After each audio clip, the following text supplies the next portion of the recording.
The billionaire's son had only 3 months to live, but when the poor little girl heard about it, what she did next left the powerful man completely speechless and in tears. No one could believe it. Before we dive into the story, drop a comment below and tell us where you're watching from. Enjoy the story. The elevator doors opened with a soft whisper, revealing the marble-clad 42nd floor of Harrison Medical Tower. Michael Harrison stepped out, his Armani suit perfectly pressed despite the exhaustion weighing down his broad shoulders. At 32, he commanded a business empire worth $3 billion, but today he felt like the poorest man alive. "Mr. Harrison," Dr. Patricia Chen greeted him with that careful expression doctors wore when delivering devastating news. "Thank you for coming in so quickly." Michael's heart hammered against his ribs as he followed her down the pristine hallway. Through the floor-to-ceiling windows, Manhattan sprawled beneath them like a kingdom he no longer cared to rule. Nothing mattered except the 7-year-old boy waiting in the pediatric wing, his son, Tommy. "The latest test results came back this morning, Doctor," Chen said, settling behind her mahogany desk. "Michael, I wish I had better news, but Tommy's condition has progressed faster than we anticipated." The words hit him like physical blows. Acute myeloid leukemia, a rare, aggressive form that had already claimed too many young lives. "How long?" His voice cracked despite his efforts to stay strong. 3 months, maybe less. Dr. Chen's professional mask slipped, revealing the pain she felt for every patient she couldn't save. "We've exhausted every conventional treatment. The bone marrow registry hasn't found a match, and his body isn't responding to the experimental protocols." Michael gripped the arms of his leather chair, his knuckles white. 3 months, 90 days to watch his beautiful boy fade away. The same son who still believed his daddy could fix anything, who drew pictures of superheroes with his father's face, who whispered, "I love you to the moon and back every single night." "There has to be something else," Michael pleaded, his billionaire's confidence crumbling. "Money is no object. I'll fund any research, any treatment, anywhere in the world." Dr. Chen shook her head slowly. "Michael, sometimes medicine has limits that even unlimited resources can't cross." 2 hours later, Michael sat in his Bentley outside St. Mary's Children's Hospital, unable to face going home to his empty mansion. His wife Sarah had left 6 months ago, unable to cope with Tommy's diagnosis. "I can't watch him die," she'd sobbed, before disappearing into a new life in California. Now it was just Michael and Tommy against the world, and the world was winning. As he stared through the windshield, something caught his eye. A small blonde girl, maybe 7 years old, stood on the corner with a cardboard tray of homemade candies. Her clothes were worn but clean, her shoes held together with duct tape. Despite the October chill, she smiled brightly at every passerby, her voice carrying across the street. "Fresh candy. Help a girl save for school supplies." Michael watched her for 10 minutes, mesmerized by her relentless optimism. Even when most people walked past without acknowledging her existence, she never stopped smiling. There was something familiar about her determination, something that reminded him of Tommy's own fierce spirit. But what could a poor street vendor possibly understand about his world of private jets and penthouse apartments? What could she know about the agony of watching your child slip away doctor by doctor, test by test, hope by hope? As Michael finally started his engine, he had no idea that this ragged little girl with the bright smile was about to change everything. He didn't know that behind her cheerful exterior lay a heart that understood loss better than any child ever should. And he certainly couldn't imagine that within 24 hours, this same girl would make him an offer that would bring a grown billionaire to his knees.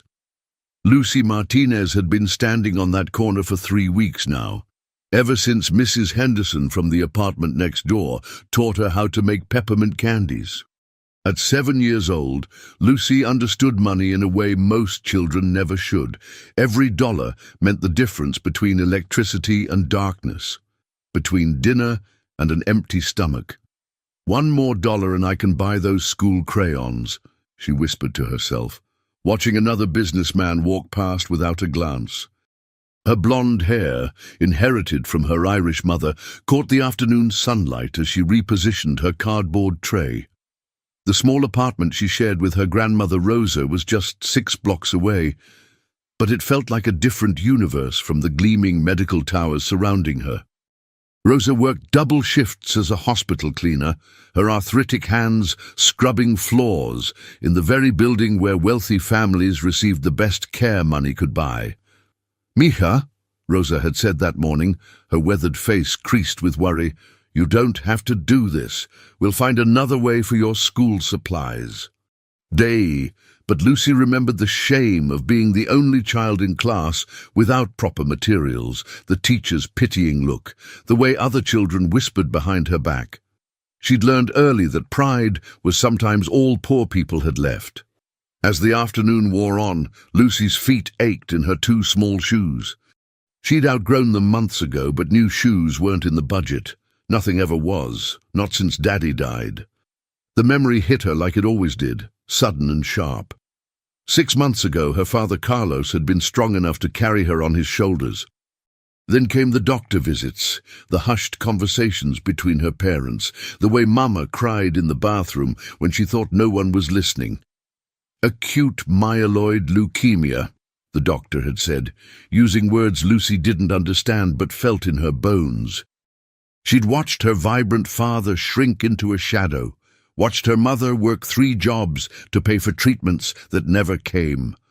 When Carlos Martinez died, he took Lucy's childhood with him. Mama couldn't handle the grief and the bills, so she disappeared one night, leaving only a note.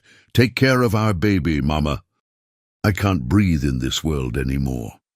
Now it was just Lucy and Grandma Rosa, 2 females against a world that seemed designed to break people like them. A black Bentley idled at the red light, and Lucy could see the driver, the same man she'd noticed yesterday. He looked sad, the kind of deep sadness that reminded her of Daddy's last days.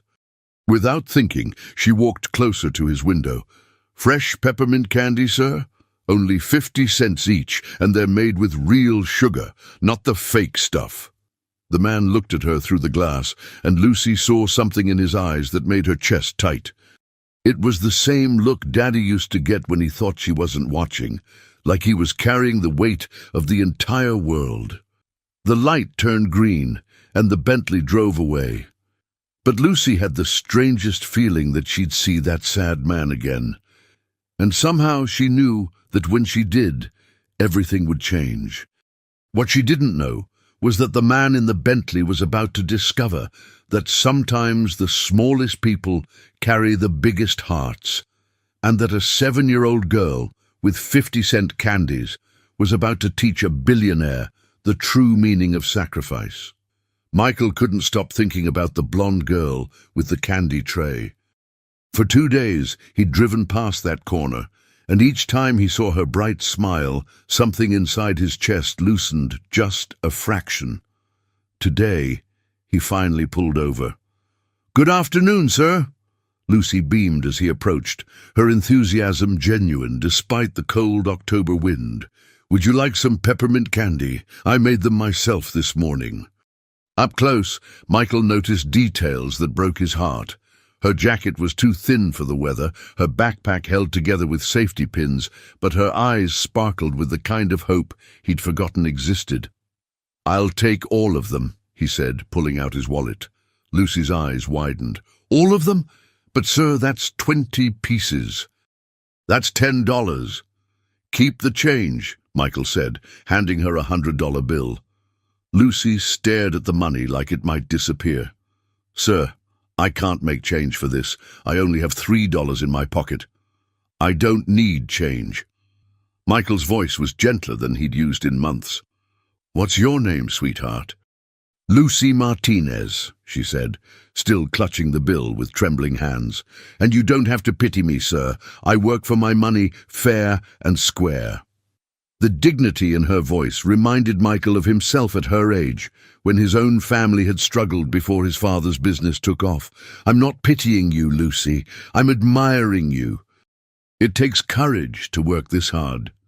My grandma says honest work never hurt anybody, Lucy replied, carefully folding the $100 bill. She cleans offices downtown. Sometimes I help her on weekends. Michael felt a stab of recognition. His own grandmother had cleaned houses to help support their family. What do you want to be when you grow up? A doctor, Lucy said without hesitation, so I can help sick people get better. My daddy was sick and the doctors tried real hard, but... Her voice trailed off. I'm sorry about your father, Michael said, crouching down to her eye level. What was his name? Carlos Martinez. He was the best daddy in the whole world. He used to say that even when life knocks you down, you get back up and help somebody else stand too. Michael's throat tightened. He sounds like a wise man. He was, Lucy said, her smile returning. That's why I sell candy here. Grandma Rosa works so hard and I want to help. Plus I'm saving for college. Daddy said education is the one thing nobody can ever take away from you. As Michael walked back to his car, Lucy's words echoed in his mind. Here was a child who'd lost everything, but still believed in helping others. Meanwhile, he had every resource imaginable and felt completely powerless. Sir, Lucy called after him, I don't even know your name. Michael, he called back. Michael Harrison. Lucy waved enthusiastically. Thank you, Mr. Michael. You're an angel. If only she knew, Michael thought as he drove away, that angels were supposed to help people, not watch helplessly as their children slipped away day by day. But something had shifted in that brief conversation. For the first time in months, Michael had felt something other than despair. This remarkable little girl had reminded him that courage came in all sizes, and that sometimes the people with the least had the most to give. Tomorrow he would learn just how true that was. Michael couldn't sleep that night. Lucy's words about wanting to become a doctor to help sick people kept circling through his mind. There was something about her determination, her pure heart, that reminded him of what he'd forgotten in his desperate fight to save Tommy. The next morning he found himself driving to that same corner again. Lucy was there, as always, setting up her candy tray with the careful precision of someone who took their work seriously. "Mr. Michael," she called out, her face lighting up. "You came back." "I couldn't stay away," he admitted, surprised by his own honesty. "Lucy, can I ask you something? Why do you work this corner instead of somewhere with more foot traffic?" Lucy pointed toward the medical building. "Because of them," she said simply. "The people going in and out of that big hospital, they're scared. I remember being scared when Daddy was sick. Sometimes a smile and something sweet can make the scary feeling go away, even just for a minute." Michael's chest constricted. This 7-year-old girl had more wisdom about healing than most adults he knew. "That's very thoughtful of you. Daddy taught me that. When he was getting his treatments, he always brought extra candy for the other patients, said sharing sweetness doubled it." Lucy's eyes grew distant. "He was in that building for 3 months before he went to heaven." "Which building?" Michael asked, though something in his gut already knew the answer. "Harrison Medical Tower," Lucy said, pointing to the gleaming structure behind them. "The cancer floor. Daddy said it was the fanciest place he'd ever been, with doctors who were real smart. They tried everything to save him." Michael felt the world tilt. His own medical center, his foundation's research floors. The same place where Tommy was fighting for his life. "What kind of cancer did your father have?" "The doctors called it AML, Lucy said, pronouncing each letter carefully. "Acute my-something leukemia. It's real rare," they said. "Daddy's body couldn't fight it, even with all the medicine." The words hit Michael like a physical blow. Acute myeloid leukemia, the exact same disease ravaging his son's small body. This brave little girl had watched her father die from the same illness that was stealing Tommy away.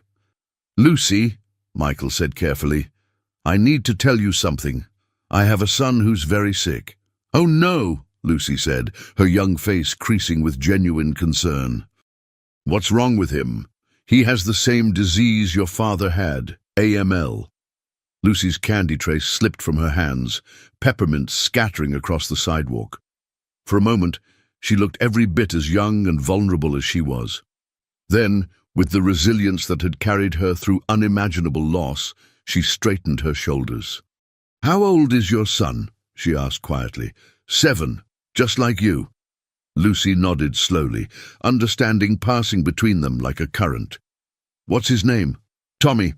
Thomas Michael Harrison." "Tommy," Lucy repeated, as if testing the name. "Is he scared?" Michael's voice broke. "Yes, we both are." Lucy began picking up her scattered candies, and Michael knelt to help her. As their hands touched, reaching for the same piece of peppermint, Lucy looked directly into his eyes. "Mr. Michael," she said with a seriousness that belonged to someone much older, "I think God brought us together for a reason." Michael wanted to tell her he'd stopped believing in God the day Tommy was diagnosed, but looking into Lucy's earnest face, filled with a faith that had survived the worst kind of loss, he found himself hoping she might be right. "Maybe he did," Michael whispered. Lucy smiled then, but it was different from her usual bright grin. This smile carried the weight of shared sorrow and the possibility of something more. "Tomorrow," she said, "I want to tell you a story about something my daddy said before he died. Something important." As Michael drove home that evening, he couldn't shake the feeling that tomorrow would change everything. He had no idea how right he was. Michael barely slept that night. Every time he closed his eyes, he saw Lucy's face when she'd learned about Tommy's illness. There had been something in her expression, a flicker of recognition, as if she'd been waiting for this moment.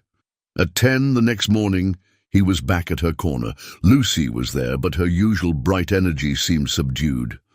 Her candy tray sat beside her, but she wasn't calling out to passers-by. "Lucy, are you all right?" She looked up at him, with eyes that held too much knowledge for a 7-year-old. "Mr. Michael, I need to tell you about the last thing my daddy said to me." Michael sat down on the concrete beside her, not caring about his expensive suit. "I'm listening." "It was 2 days before he died," Lucy began, her voice steady but soft. "The doctors said he didn't have much time left. I was sitting next to his bed, and he was so weak he could barely talk." Michael's throat tightened, remembering his own father's last days. He took my hand and said, "Lucy, baby, Daddy's going to have to go away soon, but I need you to promise me something." I said I'd promise him anything. Lucy paused, wiping her nose with the back of her hand. "What did he ask you to promise?" "He said, if you ever meet another child who has what Daddy has, and if there's anything you can do to help them, you have to try, even if it's scary. Even if it seems impossible, because love is the only thing stronger than this sickness." Michael felt his chest constrict. "Lucy, I promised him," she continued. "I didn't really understand what he meant then, but now I do." She turned to face him fully. "Mr. Michael, I want to help Tommy." "Sweetheart, that's very kind, but no, you don't understand." Lucy's voice carried a determination that stopped his words. "Daddy told me something else that last day, something the doctors told him." Michael waited, sensing they were approaching something enormous. He said the doctors explained that if someone in his family had been a match for him, they could have done something called a bone marrow transplant. But Mama and me, we weren't matches. The doctors looked everywhere, but they couldn't find one. "Lucy, where are you going with this?" Lucy stood up, her small frame somehow seeming larger. Yesterday, after you left, I went to see Grandma Rosa at the hospital. I told her about Tommy, and I asked her to help me understand something. What did you ask her? I asked her if kids could be bone marrow donors. And she said yes, if they're healthy and if they're a match. Lucy's eyes blazed with purpose. Mr. Michael, I want to get tested to see if I can help Tommy. Michael's world stopped. Lucy, no, absolutely not. I can't ask you to. You're not asking, I'm offering. Lucy's voice carried the same authority her father must have had. Daddy died because nobody could help him. But maybe I can help Tommy. Maybe that's why God let me meet you. Lucy, bone marrow donation is a serious medical procedure. It's painful, and there are risks. Is Tommy going to die without it? The question hung between them like a blade. Michael couldn't lie to her, not when she was offering something so profound. The doctors say he has 3 months. Then we don't have time to waste, Lucy said with breathtaking simplicity. My daddy couldn't be saved, but maybe Tommy can be. Maybe all that sadness can turn into something good. Michael stared at this extraordinary child, this 7-year-old who was offering to endure pain to save a boy she'd never met.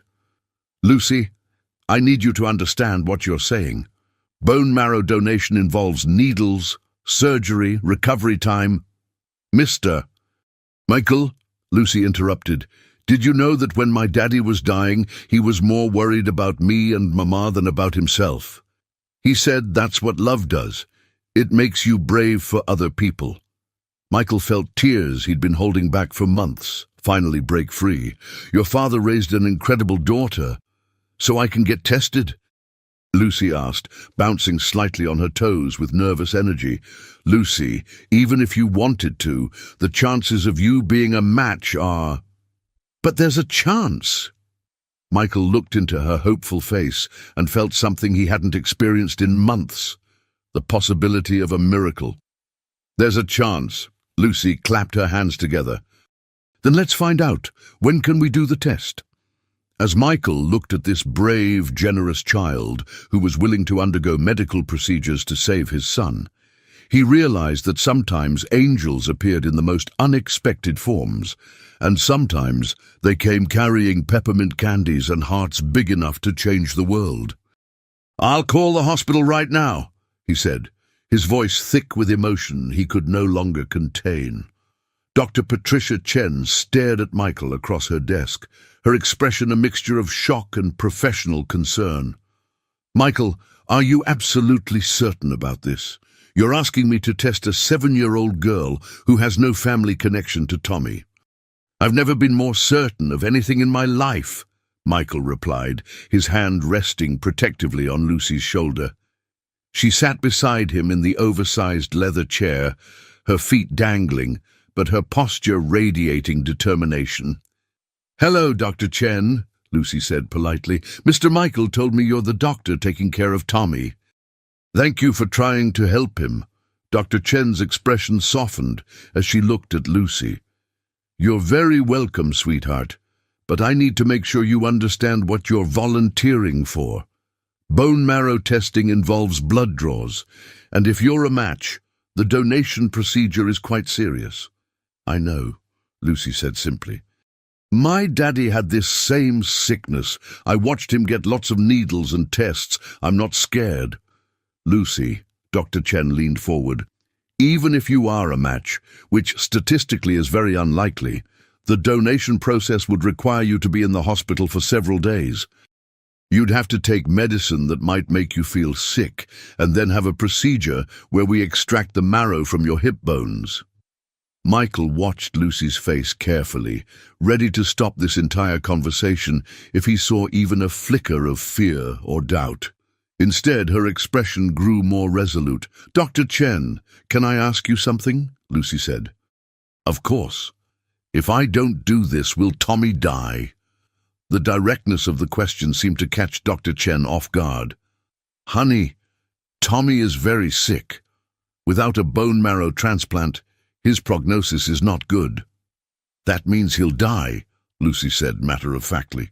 My daddy died because nobody could help him, but maybe I can help Tommy. Doctor. Chen looked at Michael with a question in her eyes. He nodded almost imperceptibly. All right, Dr. Chen said. If your grandmother gives permission, we can do the initial blood test. But Lucy, I want you to understand that being a bone marrow match is incredibly rare. The chances of you being compatible with Tommy are less than 1 in a million. But there's still a chance? Lucy asked. Yes, there's still a chance. Lucy smiled for the first time that day. Then let's find out. 2 hours later, after Rosa Martinez had arrived at the hospital and given tearful permission for the testing, Lucy sat in the pediatric lab with her arm extended bravely. The phlebotomist, a gentle woman named Sandra, prepared to draw the blood needed for tissue typing. "You're very brave, Lucy," Sandra said as she tied the tourniquet around Lucy's thin arm. "My daddy said being brave doesn't mean you're not scared. It means you do the right thing even when you are scared." Lucy looked at Michael. "Right now I'm a little scared, but I'm still doing it." Michael squeezed her free hand. "Your father would be so proud of you." As Sandra drew the blood, Lucy chatted cheerfully about her school, her grandmother, and her dream of becoming a doctor someday. Michael marveled at her resilience. Here was a child who had lost everything, yet still had room in her heart to help others. "All done," Sandra announced, placing a colorful bandage over the injection site. "The results will take about 48 hours. As they prepared to leave, Dr. Chen pulled Michael aside. "I have to tell you, Michael, I've been practicing medicine for 20 years, and I've never seen anything like this. That little girl has something special." "I know," Michael said, watching Lucy show off her bandage to Rosa with pride. "The question is, will it be enough? Even if she's not a match, Doctor." Chen said quietly, "What she's doing for your family, for Tommy, it's extraordinary. Sometimes healing comes in ways we don't expect." That evening, as Michael tucked Tommy into bed, he told his son about Lucy for the first time. Tommy's pale face lit up with curiosity. "She wants to help me. But she doesn't even know me, Daddy." Sometimes the best people are the ones who help without expecting anything in return," Michael said, smoothing Tommy's thin hair. "Can I meet her?" Tommy asked. "If you want to, son. If you want to." As Tommy drifted off to sleep, Michael stood by the window of their penthouse, looking down at the city lights. Somewhere out there, a little girl with the heart of a warrior was sleeping too, having done something that most adults wouldn't dream of attempting. In 48 hours, they would know if Lucy Martinez was Tommy Harrison's miracle. But Michael already knew that regardless of the test results, this brave child had already changed their lives forever. The question was, would science catch up to the miracle of her heart? The call came at 6:47 a.m. on a Tuesday morning. Michael's phone buzzed on his nightstand, dragging him from a restless sleep. Dr. Chen's name flashed on the screen, and his heart immediately began racing. "Michael, Doctor." Chen's voice was carefully controlled, but he could hear something underneath, excitement mixed with disbelief. "I need you to come to the hospital immediately and bring Lucy." "The results are in." Michael's mouth went dry.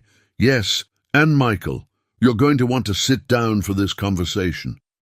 30 minutes later, Michael and Lucy sat in Dr. Chen's office, Rosa's weathered hand gripping her granddaughter's shoulder. Lucy's legs swung nervously from the adult-sized chair, but her chin remained raised with characteristic determination.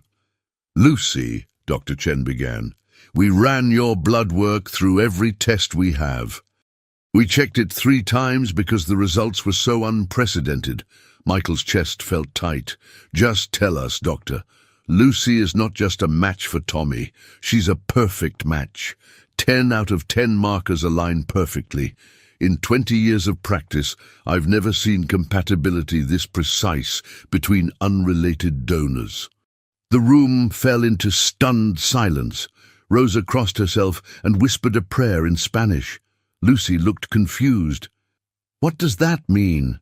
Lucy asked.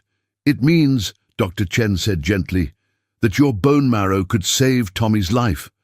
The compatibility is so perfect that his body would accept your donation as if it were his own. Lucy's face lit up like sunrise. Really? I can help him? But, Dr. Chen continued, and Michael heard the warning in her tone, this is where things get complicated. Lucy, your age presents some unique challenges. The hospital's ethics board will need to approve the procedure. There will be psychological evaluations, additional medical tests, and legal requirements. How long will all that take? Michael asked, his relief already turning to anxiety. 2 to 3 weeks, minimum, maybe longer. Michael's heart sank. Tommy doesn't have 3 weeks to wait for bureaucratic approval.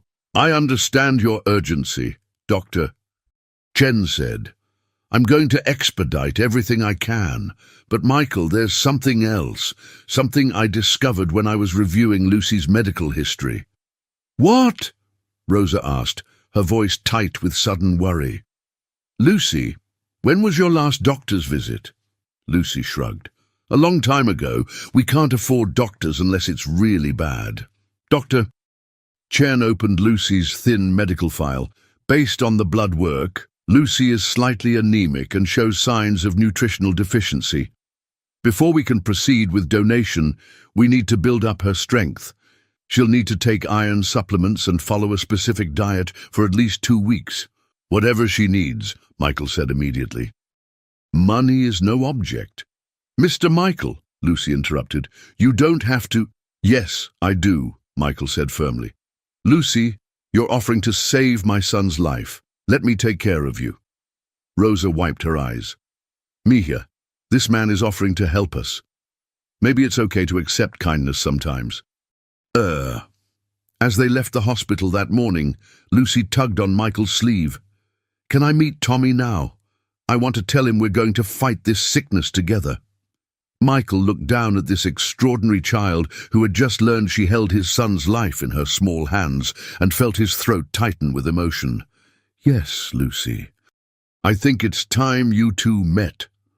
But as they walked toward the elevator that would take them to the pediatric oncology ward, Michael couldn't shake Dr. Chen's warning about the ethics board and legal complications. In his world of billion-dollar deals, he'd learned that the most dangerous obstacles were often the ones that came wrapped in bureaucracy. He had no idea how right he was about to be. Tommy Harrison sat propped up in his hospital bed, his Star Wars pajamas hanging loose on his thin frame. His once thick brown hair had fallen out months ago, but his eyes still sparkled with the curiosity that had defined him since birth. Daddy said someone wants to help me, Tommy said as Michael entered with Lucy and Rosa. Is that her? Lucy stepped forward, suddenly shy. Meeting the boy she was trying to save felt bigger than any blood test or doctor visit.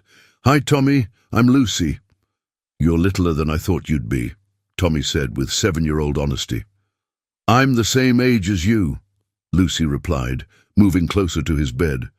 Your daddy told me you like superheroes. Tommy's eyes lit up. I love them, do you? My favorite is Wonder Woman because she's brave, and she helps people even when it's scary. Lucy pulled a slightly crumpled comic book from her backpack. I brought you something. Tommy accepted the worn copy of Wonder Woman, Champion of Hope, with reverent hands. This is yours? It was my daddy's when he was little. He gave it to me before he went to heaven. Lucy's voice remained steady. I want you to have it. Michael watched the interaction with a tight throat. 2 children who had faced impossible circumstances, connecting over a superhero story. There was something profoundly right about the moment. Your daddy went to heaven? Tommy asked, his voice gentle. Yeah, he had the same sickness you have, but the doctors didn't find anyone to help him in time. Lucy sat on the edge of Tommy's bed. That's why I want to help you, so you don't have to go to heaven yet. Tommy studied Lucy's face with the seriousness that sick children develop too early. Aren't you scared? Daddy said helping me would hurt. A little bit, Lucy admitted. But you know what my daddy told me? He said being brave doesn't mean you're not scared. It means you do the right thing anyway. That's exactly what my daddy tells me about getting treatments, Tommy said, his eyes widening with recognition. See, our daddies are smart. Lucy grinned. Want to see something cool? She pulled out her phone, an ancient flip phone Michael had bought her the day before, so they could stay in contact. My grandma Rosa taught me how to make the best paper airplanes. Want to learn? For the next hour, Michael and Rosa watched as Lucy and Tommy folded newspaper into increasingly elaborate flying machines. Tommy laughed more than he had in months, and Lucy seemed to forget about her own fears in the joy of making a new friend smile. Lucy, Tommy said as they tested their latest creation, after you help me get better, will you still be my friend? Forever and always, Lucy promised. We're going to beat this sickness together, and then we're going to have so many adventures. I'll teach you how to make my special peppermint candy, and you can show me all your superhero movies. Really? Even the scary ones? Especially the scary ones. Remember, I'm not afraid of being brave. As visiting hours ended, Tommy hugged Lucy goodbye, a careful, gentle hug that acknowledged his fragility but celebrated their newfound friendship. Tommy, Lucy whispered in his ear, I promise you're going to be okay. My daddy watches over me from heaven, and now he's going to watch over you too. In the elevator going down, Michael finally spoke. Lucy, what you did up there, Tommy hasn't smiled like that in months. He's a good kid, Lucy said simply. He deserves to grow up and have a real life. So do you, Rosa said quietly, speaking for the first time since they'd entered Tommy's room. As they walked through the hospital lobby, Michael's phone rang. Dr. Chen's name appeared on the screen, and something in her tone when she answered made his blood run cold. Michael, we have a problem. The hospital's ethics board has some concerns about Lucy's donation. I need you back here immediately. Michael looked at Lucy, who was still glowing from her time with Tommy, completely unaware that bureaucracy was about to threaten the miracle they'd just discovered. We'll be right there, Michael said, but his mind was already racing toward the fight he knew was coming. The hospital conference room felt like a courtroom, with Lucy sitting small and confused between Michael and Rosa, while a panel of 5 board members reviewed her case file. Dr. Helen Morrison, the hospital's chief ethics officer, led the questioning with the cold efficiency of someone who dealt with life and death decisions daily. Lucy, doctor, Morrison began, do you understand that bone marrow donation is a major medical procedure that could have serious complications? Yes, ma'am, Lucy answered politely. Dr. Chen explained it all to me. And you understand that you might feel very sick afterward, and there's a small chance you could be hurt? Lucy nodded. But there's a much bigger chance that Tommy could die if I don't help him. Dr. Morrison made a note. Lucy, some people are concerned that a 7-year-old child cannot truly consent to such a serious procedure. They worry that you might not fully understand what you're agreeing to. Michael started to speak, but Dr. Morrison held up a hand. I'm sorry, Mr. Harrison, but we need to hear from Lucy directly. Lucy straightened in her chair, and Michael recognized the posture she'd had when she first offered to help Tommy, determined, dignified, unshakable. Dr. Morrison, Lucy said, her voice clear and strong, I watched my daddy die from this same disease. I know exactly what happens when people can't get help. I've seen how much it hurts, and I've seen how sad families get. But Lucy, donating bone marrow will also hurt. For a few days, Lucy interrupted, something she'd never done to an adult before. Tommy's hurting will last forever if he dies. My daddy's hurt lasted forever. The room fell silent. Board member Dr. James Wesley leaned forward. Lucy, what if we told you there might be other donors who could help Tommy, adults who could handle the procedure better? Are there other donors? Lucy asked. Dr. Wesley hesitated. Well, not right now, but Then you're asking me to let Tommy die, because maybe someday someone else might help him. Lucy's voice remained respectful but firm. That's not what heroes do. Michael felt his chest swell with pride, but also with dread. The board members were exchanging glances that didn't look promising. "Doctor," Morrison consulted her notes.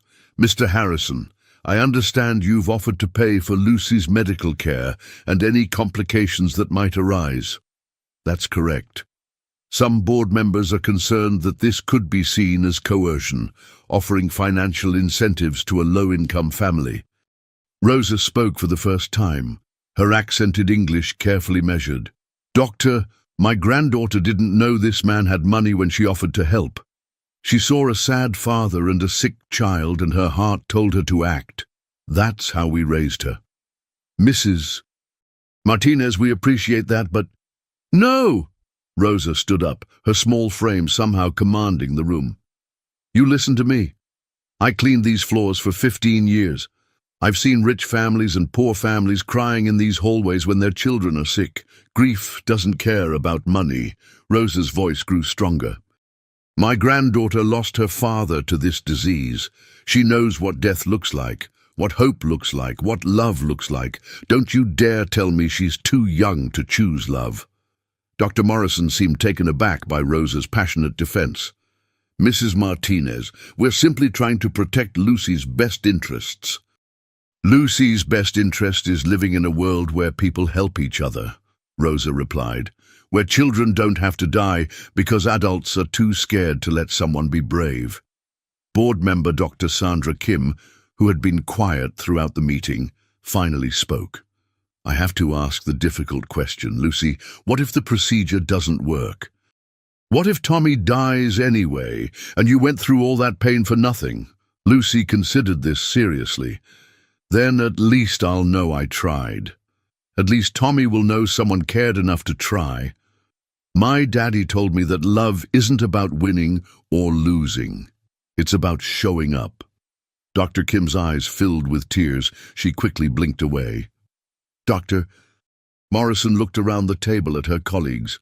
"We'll need to deliberate. Mr. Harrison, we'll have our decision within 48 hours. As they filed out of the conference room, Michael felt a rage building inside him that he'd never experienced. These people were debating whether to let his son die, while the answer sat right beside him in the form of a courageous little girl. "Mr. Michael," Lucy said as they waited for the elevator, "are they going to say no?" Michael looked down at her trusting face and made a decision that would change everything. "Lucy, if they say no, we're going to find another way. I promise you that." What Michael didn't say was that he was already thinking about options that existed outside the comfortable boundaries of hospital ethics boards. Sometimes, when the system failed, good people had to find their own path to justice. The question was, how far was he willing to go to save his son? Michael paced his penthouse office at midnight, phone pressed to his ear as he spoke to the third private medical consultant he'd contacted that evening. If the hospital's ethics board denied Lucy's donation, he was prepared to take Tommy to Switzerland, Germany, or anywhere else that would allow the procedure. "Mr. Harrison, Dr. Elizabeth Reyes said from her clinic in Mexico City, I understand your desperation, but taking Lucy out of the country for this procedure would create massive legal complications. Dr. Reyes, my son is dying. If legal complications are the worst thing that happens, I can live with that. But what about Lucy? What about her family? Medical tourism isn't... A soft knock interrupted Michael's conversation. He looked up to see Rosa Martinez standing in his doorway, her cleaning uniform still on from her late shift at the hospital. "Rosa, how did you get up here?" "I still have my hospital ID card. Security recognizes me." Rosa looked exhausted but determined. "Michael, we need to talk." He ended his call and gestured for Rosa to sit. "If this is about taking Lucy out of the country, I want you to know I would never put her at risk. I've found excellent doctors who—" "Michael, stop!" Rosa's voice was gentle but firm. "I need to tell you something I should have told you days ago." Something in her tone made Michael sit down. "What is it?" Rosa opened her worn purse and pulled out a faded envelope. "When Lucy's father was dying, he made me promise to give this to someone someday, someone who would understand." "I don't follow." Carlos was delirious near the end, talking about things that didn't make sense. But one day, he wrote this letter. He said it was for the father of another sick child, someone he'd never met but somehow knew existed. Michael stared at the envelope, his name written in shaky handwriting. "To the father who loves his son as much as I love Lucy." "Rosa, how could he have known?" "Just read it," Rosa whispered. Michael opened the envelope with trembling hands. Inside was a single sheet of paper covered in the careful script of a dying man. "To the father reading this letter, my name is Carlos Martinez, and I am dying from AML. As I write this, my 7-year-old daughter Lucy is asleep in the chair next to my hospital bed, still believing her daddy might get better. I don't know your name or your son's name, but I know you exist. The doctors told me that AML is rare, but not so rare that Lucy and I are the only family fighting it. Somewhere out there is another father watching his child fade away, feeling as helpless as I feel right now. I want you to know that Lucy doesn't understand death yet, but she understands love. When I'm gone, she's going to need a purpose bigger than her grief. She's going to need to believe that all this pain can turn into something meaningful. If you're reading this, it means Lucy has found you and your son. It means she's offered to help in the only way she knows how, by giving pieces of herself to make someone else whole. Please let her help you, not because you need her, but because she needs to help you. My daughter has a heart that was born to heal others. Don't let the fear of adults stop her from becoming who she was meant to be. Tell her that her daddy's love lives on in every life she touches, every smile she brings, every hope she helps kindle. Take care of my baby girl, and let her take care of your boy. With love from one father to another, Carlos Martinez." Michael's vision blurred as he finished reading. He looked up at Rosa, who was crying silently. "He wrote this before he ever met us," Michael said, his voice breaking. "Before Lucy ever sold candy on that corner." "Carlos always said he could sense things others couldn't," Rosa replied. "The nurses thought it was the medication, but I knew better. He had a gift." "Rosa, this changes everything. This letter proves Lucy's decision isn't impulsive or coerced. Her own father anticipated this moment." "More than that," Rosa said, standing up. "It proves that some things are meant to be. Some connections go deeper than chance." Michael clutched the letter to his chest. "I'm taking this to the ethics board tomorrow. They can't argue with a dying father's wishes." "But Michael," Rosa said as she reached the door, "what if they still say no?" Michael looked out at the city lights, thinking of Lucy's brave face and Tommy's fading strength. "Then we proceed anyway. Some things are too important to leave to committees." As Rosa left, Michael read Carlos's letter again. Tomorrow, he would present this final piece of evidence to the ethics board. But tonight, he finally understood that this wasn't just about medicine or procedures or legal permissions. This was about a father's dying wish, a daughter's inherited purpose, and the mysterious ways that love could transcend death itself. The question was, would it be enough to save them all? The emergency session of the hospital ethics board convened at 7 a.m. sharp. Michael sat with Lucy, Rosa, and a lawyer he'd hired overnight. Carlos's letter displayed on the conference table like a sacred text. Dr. Morrison read the letter aloud to the assembled board members, her professional composure cracking slightly as she reached Carlos's final words about love transcending death. "This is certainly moving, Doctor," Morrison said when she finished. "But Mr. Harrison, a letter from a deceased parent doesn't override our medical and legal obligations." "Dr. Morrison," Lucy spoke up, her voice clear in the hushed room. "May I say something?" "Of course, dear." Lucy stood up, somehow looking both very young and incredibly mature. "I've been thinking about what everyone's been saying about me being too little to make this choice." The board members leaned forward. "When my daddy was sick, I watched him make brave choices every single day. He chose to keep fighting even when it hurt. He chose to stay positive for me and Mama even when he was scared. He chose to write that letter even when his hands could barely hold a pen." Lucy's voice grew stronger. "Nobody told him he was too sick to make those choices. Nobody said he was too scared or too sad to know what was right. He made those choices because that's what love does. It helps you choose to help others even when you're hurting." And board member Dr. Kim wiped her eyes. "Lucy, that's beautiful, but—" "I'm not finished," Lucy said politely but firmly. "You keep talking about protecting me from making a choice I might regret. But what about protecting me from not making this choice?" The room fell silent. "If Tommy dies because you wouldn't let me help him, I'll have to live with that forever. I'll have to know that I could have saved my friend, but grown-ups wouldn't let me be brave." Lucy's voice cracked slightly.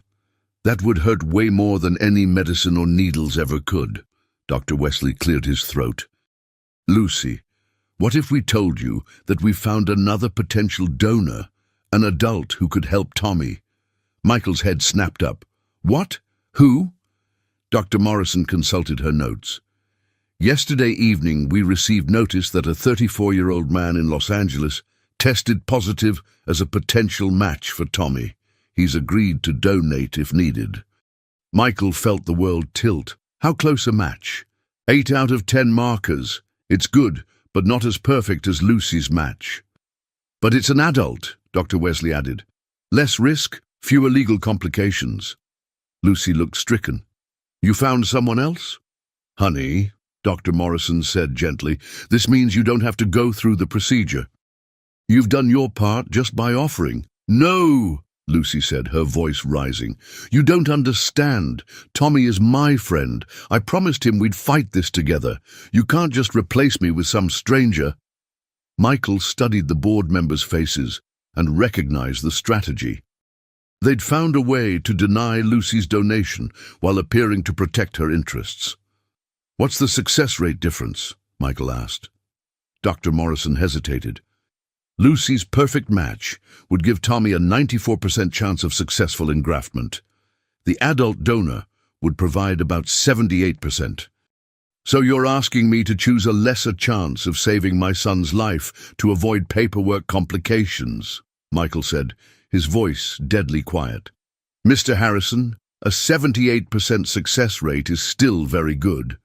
"Dr. Morrison," Michael stood up, "if this were your child, would you choose 78% when 94% was available?" The question hung in the air like a challenge. Lucy tugged on Michael's sleeve. "Mr. Michael, what if we let the other man donate, and it doesn't work? Then would they let me try?" Dr. Morrison shook her head. "Lucy, if the first transplant fails, Tommy would be too weak for a second attempt. There's only one chance." "Then it has to be me," Lucy said with devastating simplicity, "because I'm the best chance."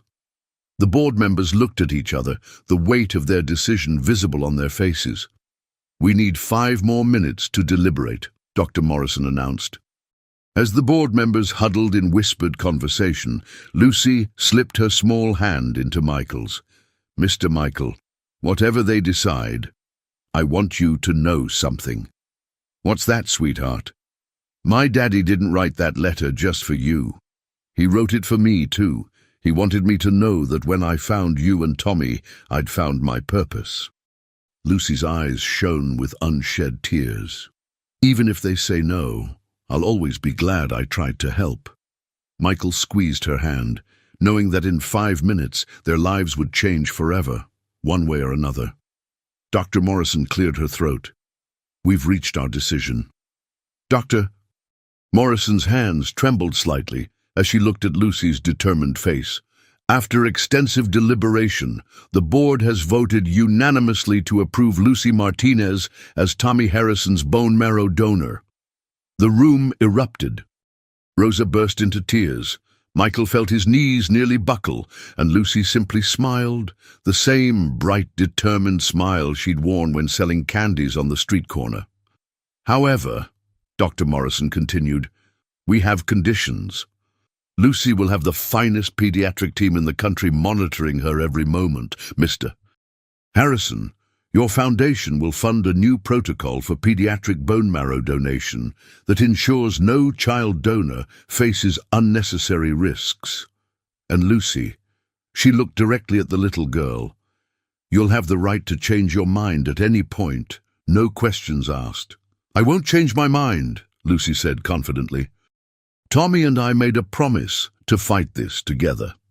3 days later, in adjoining operating rooms at Harrison Medical Center, 2 7-year-olds prepared to make medical history. Lucy lay on her hospital gurney, no longer the nervous child who'd sold candies for school supplies, but a young hero about to save a life. Are you scared, Mija?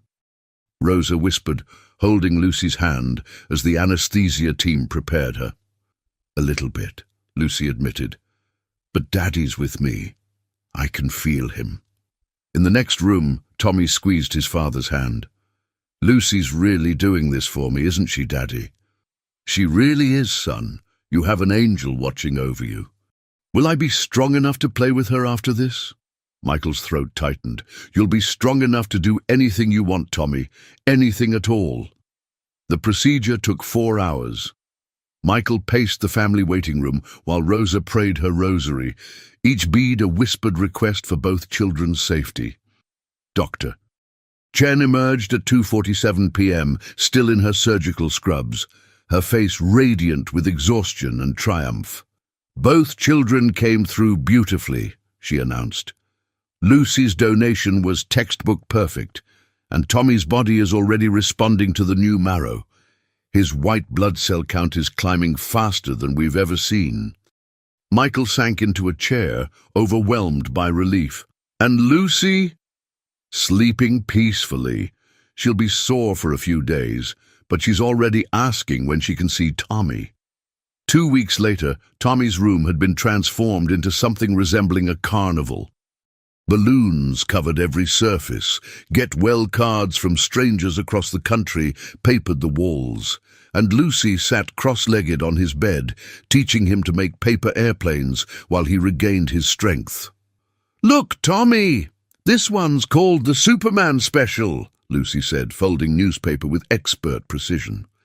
"My daddy taught me this one right before he went to heaven."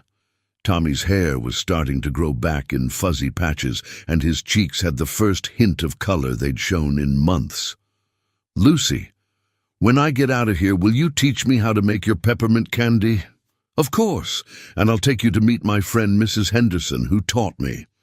She's going to love you." Michael watched from the doorway, marveling at how 2 children who'd faced the worst life could offer had found joy in paper airplanes and candy recipes. Dr. Chen appeared beside him. "His latest blood work is remarkable," she said quietly. "The engraftment is 100% successful. Tommy's body has accepted Lucy's marrow as if it were his own. In 6 months, he'll be completely healthy. And Lucy? Lucy is healing beautifully. But Michael, what those children have given each other goes far beyond medicine. They've given each other hope." 3 months later, on a crisp December morning, Michael stood in the grand ballroom of the Harrison Foundation headquarters. Before him sat 200 of the city's most influential philanthropists, gathered for the inaugural fundraiser for the Carlos Martinez Pediatric Bone Marrow Program. "Ladies and gentlemen," Michael began, 3 months ago my son was dying. Today, he's in the 4th grade, learning multiplication tables and complaining about homework like any normal 7-year-old. Gentle laughter rippled through the audience. "He's alive because a little girl with a $40 jacket and a heart worth more than all the money in this room decided that love was stronger than fear. Lucy Martinez taught me that sometimes the people with the least to give have the most to offer. In the front row, Lucy sat between Rosa and Tommy, wearing her first ever formal dress, a simple blue affair that made her eyes sparkle. Tommy, his hair now thick and healthy, held her hand as his father continued. Tonight, we launch a program that will ensure no child donor ever faces the bureaucratic obstacles Lucy encountered. But more than that, we celebrate the truth Lucy taught us all, that miracles don't come from money or medicine alone. They come from the willingness to sacrifice for someone else's tomorrow. The applause was thunderous, but Lucy barely noticed. She was whispering something to Tommy that made him giggle. Later, as the evening wound down, Michael found Lucy and Tommy on the foundation's outdoor terrace, pointing out constellations in the winter sky. "That one's Daddy's star," Lucy was saying, indicating a particularly bright point of light. "He told me he'd always watch over me from there." Maybe he's watching over me too now," Tommy said thoughtfully. "I know he is. That's what daddies do. They take care of all the kids they love." Michael approached quietly. "What are you two plotting out here?" "We're making plans," Tommy announced. "When we grow up, we're going to be doctors together. Lucy's going to specialize in bones, and I'm going to do hearts." "Hearts are important," Lucy agreed seriously. "Mine got bigger when I met you." Michael knelt beside them, looking up at the same stars. "You know what the best part is? Your father would be so proud of both of you." "Both fathers," Lucy corrected gently. "Your daddy and my daddy. They're probably friends up there, talking about how their kids are going to change the world." As they sat together under the December sky, a billionaire, a former street vendor, and a boy who'd been given the gift of tomorrow, Michael realized that Lucy had been right from the very beginning. Sometimes God did bring people together for a reason.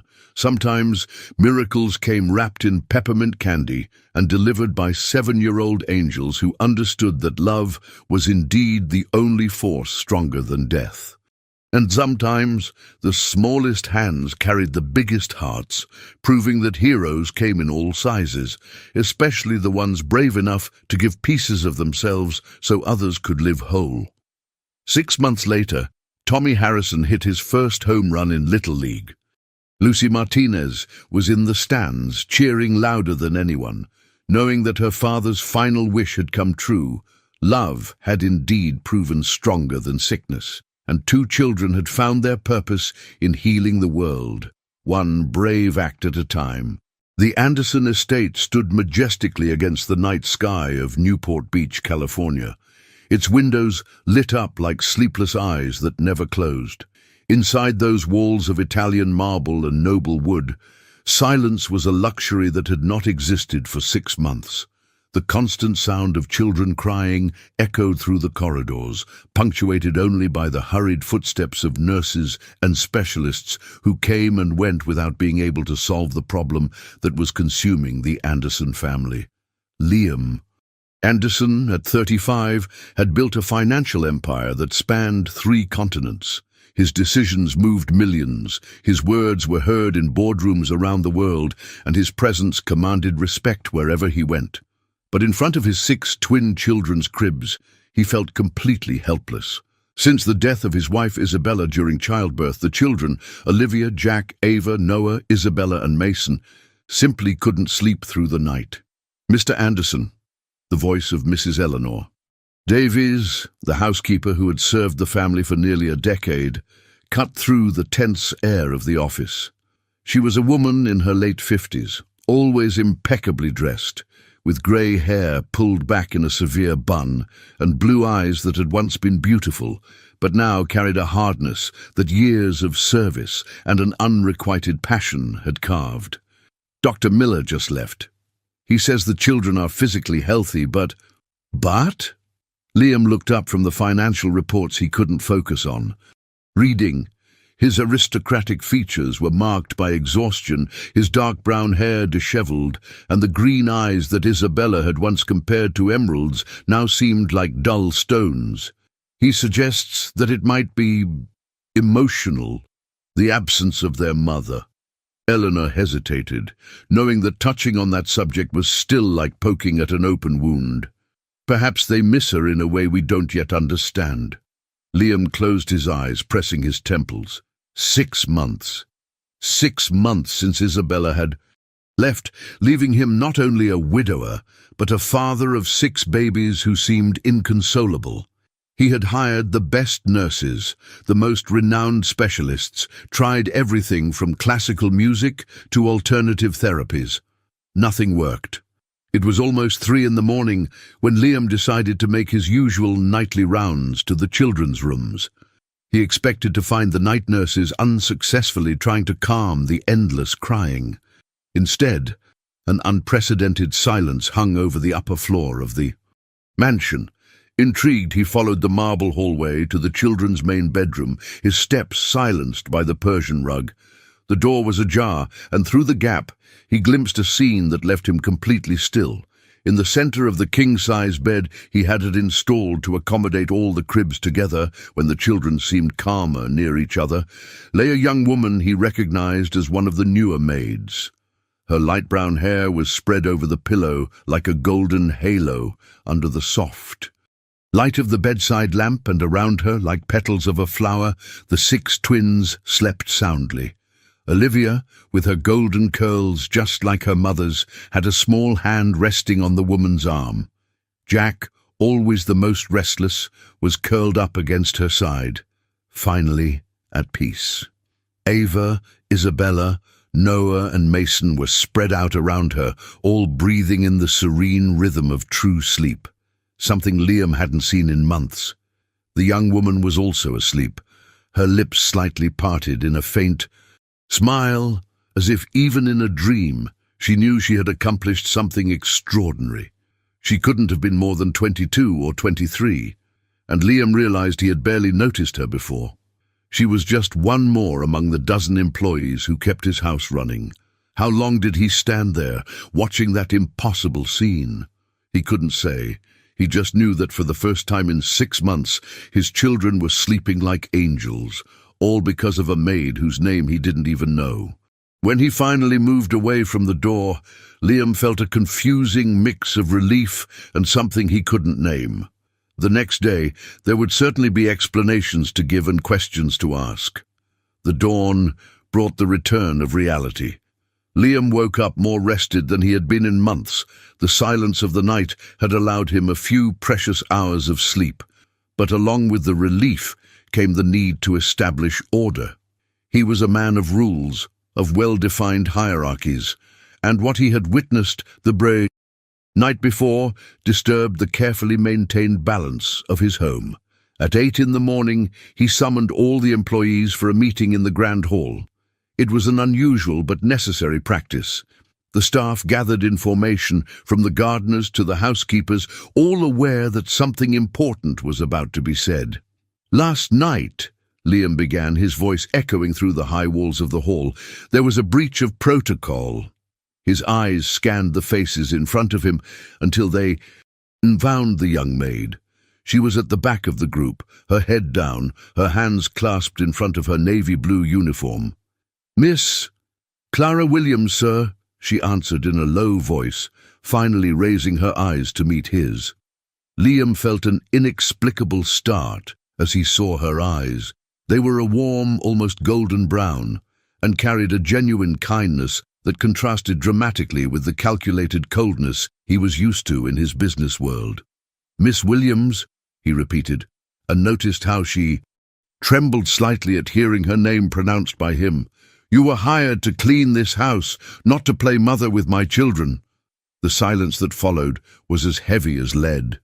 Clara felt the blood drain from her face, the humiliation burning in her cheeks. Around her, she could feel the stares of the other employees, some compassionate, others clearly pleased with her downfall.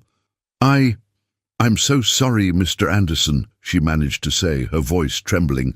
"I was cleaning the children's room, and they were crying so much.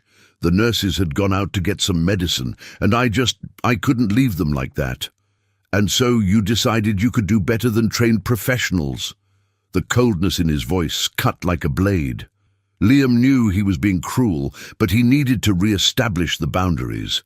The scene from the night before had affected him in a way he couldn't understand, and that deeply bothered him. Eleanor Davies watched the scene with thinly veiled satisfaction. For years, she had harbored feelings for Liam that were never reciprocated. First, it had been Isabella who captured his heart, and after her death, she had waited patiently for him to turn to her. After all, who else knew that house, that family, like she did? The idea that a simple maid, a girl who was too young and beautiful for her own good, could somehow touch the heart of Liam or his children was unacceptable. "If I may, Mr. Anderson," Eleanor intervened, taking a step forward, "I believe it would be prudent to make it clear to all employees that each one should stick to their designated function. We can't have people overstepping boundaries, especially when it comes to the children." Clara bit her lower lip, fighting back the tears that threatened to overflow. She had grown up in an orphanage on the outskirts of Los Angeles, had worked since she was 16 to support herself, and this job at the Anderson estate was the best she had ever managed to get. She couldn't afford to lose it, but she also couldn't completely regret what she had done. The memory of the 6 little faces, finally at peace, was worth any humiliation. "You're right, Eleanor," Liam agreed, noticing how Clara's shoulders slumped even more. "Miss Williams, consider this a warning. Any further interference will result in immediate termination." "Yes, sir," Clara murmured, a tear finally escaping and rolling down her cheek. "Everyone can go back to work." Liam dismissed the group, but his eyes remained on Clara for a moment longer than they should have. There was something about her, a fragility mixed with a silent strength that intrigued him against his own will. As the employees dispersed, Eleanor approached Liam.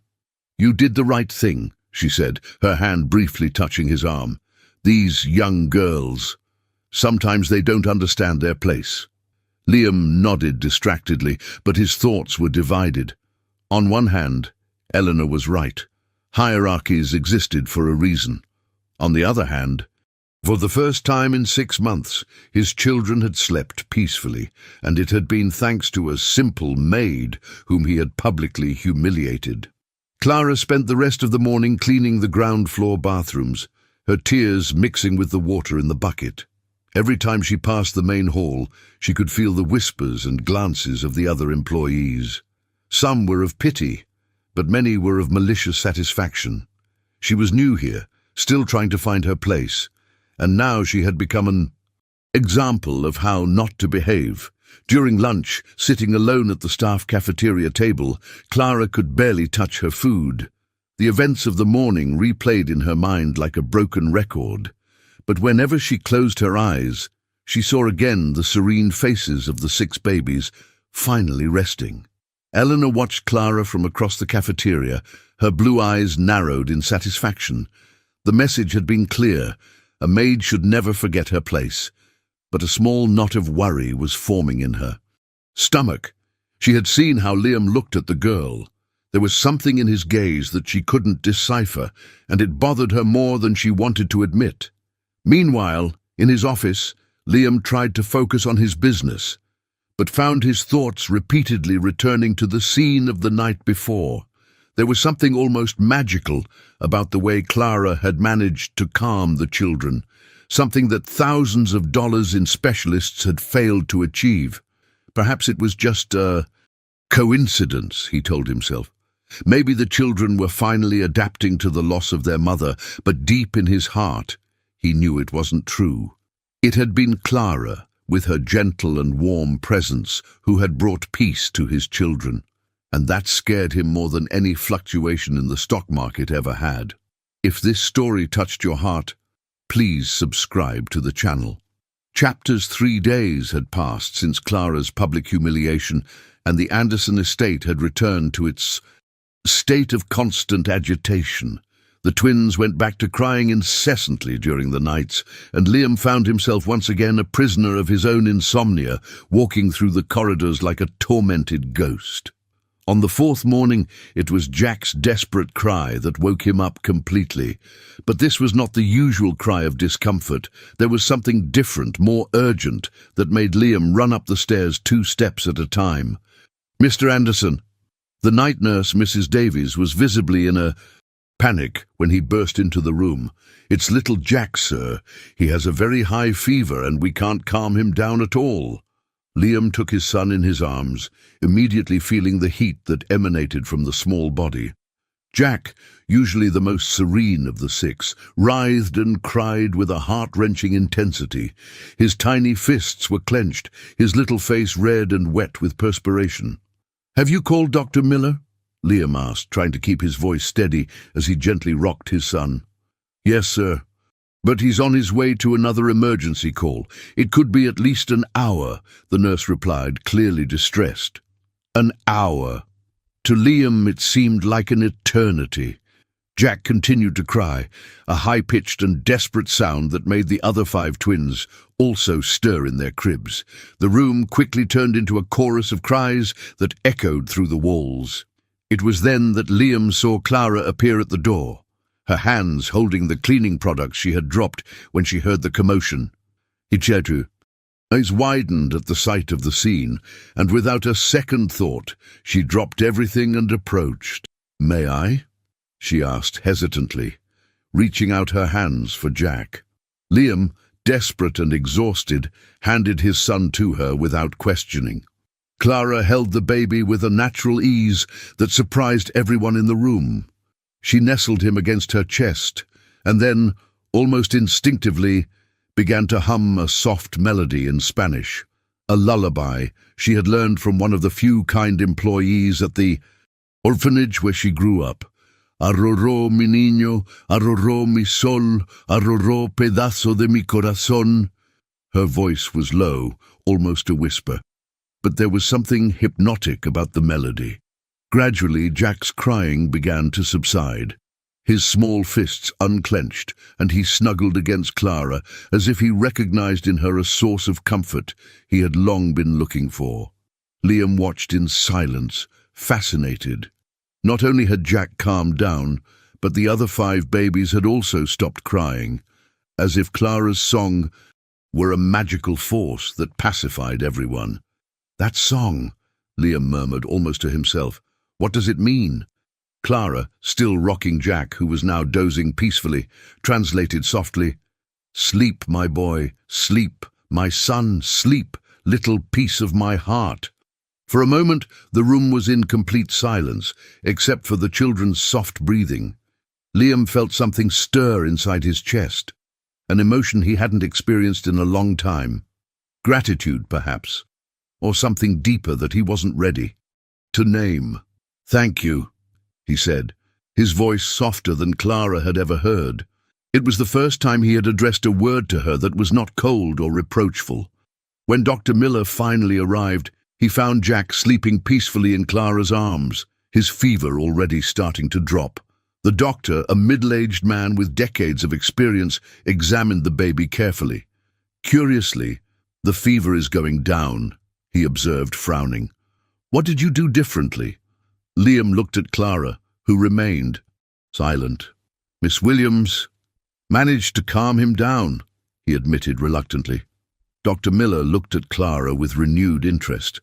"Do you have experience with children, young lady?" "Not professionally, Doctor," Clara replied modestly. "But I grew up taking care of the younger babies at the orphanage." "Interesting," the doctor murmured, making some notes. "Sometimes what these children need isn't medicine, but human connection. They lost their mother too early. Maybe they respond better to a genuine maternal presence." Dr. Miller's words hung in the air like an uncomfortable revelation. Liam felt his jaw clench. The idea that a maid could offer something he, with all his resources, could not provide for his own children was simultaneously humiliating and revealing. After the doctor left, an awkward silence filled the room. Clara was still holding Jack, who was sleeping soundly, but she could feel the tension emanating from Liam. "I should," she began, preparing to return the baby. "And leave. Stay," Liam said abruptly, surprising himself, "until he wakes up, to make sure he's okay." Clara nodded, carefully settling into the armchair next to the cribs. Liam remained standing, watching her. For the first time, he really saw her, not as an employee or an inconvenience, but as a person. He noticed the delicacy of her movements, the way she instinctively adjusted the baby for greater comfort, the way her eyes softened when she looked at the children. "Where did you learn that?" "Song," he asked, breaking the silence. "From Carmen, one of the caregivers at the orphanage," Clara replied softly. "She was from Madrid. She used to sing to calm the younger children during storms. She said that lullabies were like bridges between the heart and the soul." Liam felt something tighten in his chest. "You grew up in an orphanage?" It wasn't a question, but Clara nodded anyway. "From age 3 to 18. St. Jude's in East LA. Liam knew the place. He had made occasional donations to various charities, including that one. The irony did not go unnoticed. One of the children he had indirectly helped was now taking care of his own children. "And your parents?" "I never met them," Clara replied without apparent bitterness. "Carmen used to say that sometimes God puts children in places where they can learn to take care of other children. That it was my calling." The raw simplicity and acceptance in her response left Liam momentarily speechless. He had grown up with every imaginable privilege, but also with the constant pressure to meet expectations. Clara, on the other hand, had grown up with nothing, but carried an inner peace that he secretly envied. For the next 2 hours they remained in companionable silence. Liam watched as Clara alternated between rocking Jack and whispering soft words to the other babies when they stirred. It was like watching a natural dance, a harmony that seemed impossible to teach. When Jack finally woke up, he was visibly better. His fever had broken completely, and he even managed one of the rare smiles that lit up the faces of the Anderson twins. "You have a gift," Liam said, as Clara prepared to leave, finally handing Jack back to him. Clara blushed slightly. "They're just children who need love, sir. There's not much mystery to it." As she headed for the door, Liam called her again. "Clara." She turned, surprised that he had used her first name. "What you did tonight was extraordinary, thank you." A small, genuine smile lit up Clara's face. "Anyone would have done the same, sir." But as she left, Liam knew that wasn't true. Not everyone would have done the same. And certainly not everyone would have achieved what she had. In the days that followed, a strange pattern began to emerge. The twins, who had experienced an occasional night of sleep since the incident with Jack, began to systematically refuse to sleep unless Clara was present. Not only that, they seemed to recognize her voice, her footsteps, even the soft lavender scent she wore. Eleanor Davies watched this evolution with growing discomfort. For years she had been the unofficial maternal figure of the house, the person Liam turned to for domestic matters, and, she secretly hoped, for emotional consolation. Seeing Clara naturally taking on that role with the children awakened a toxic mix of jealousy and resentment in her. "It's worrying," she commented to Liam one morning as they reviewed the household schedule. "The children are becoming excessively dependent on this Maid. It's not healthy." Liam, who had spent another night semi-conscious listening to the intermittent crying that only ceased when Clara appeared for her morning tasks, considered Eleanor's words. She was right about the dependency, but he also couldn't ignore the fact that his children were clearly better when Clara was around. "Perhaps we should consider expanding her responsibilities," he suggested hesitantly. Eleanor felt her stomach clench. "Mr. Anderson, with all due respect, she's a maid without proper training. Taking care of children, especially 6 babies, requires professional experience." "But it's working, Eleanor. For the first time in months, there's peace in this house." "Temporarily," Eleanor insisted, her voice carrying a hardness that Liam rarely heard. "And what then? When she gets tired of this novelty? When she decides she can use this Influence over the children to gain advantages? Young people like her are opportunistic by nature. Liam frowned. That's a bit harsh, don't you think? Eleanor realized she had revealed too much of her true feelings and quickly moderated her tone. Forgive me, sir. It's just, this house has already suffered a great loss. We can't let the children get attached to someone who might leave at any moment. The observation hit a sensitive spot. The loss of Isabella was still an open wound in Liam's heart, and the idea of his children going through another painful separation made him hesitate. That afternoon, as Clara cleaned the library, Liam appeared unexpectedly.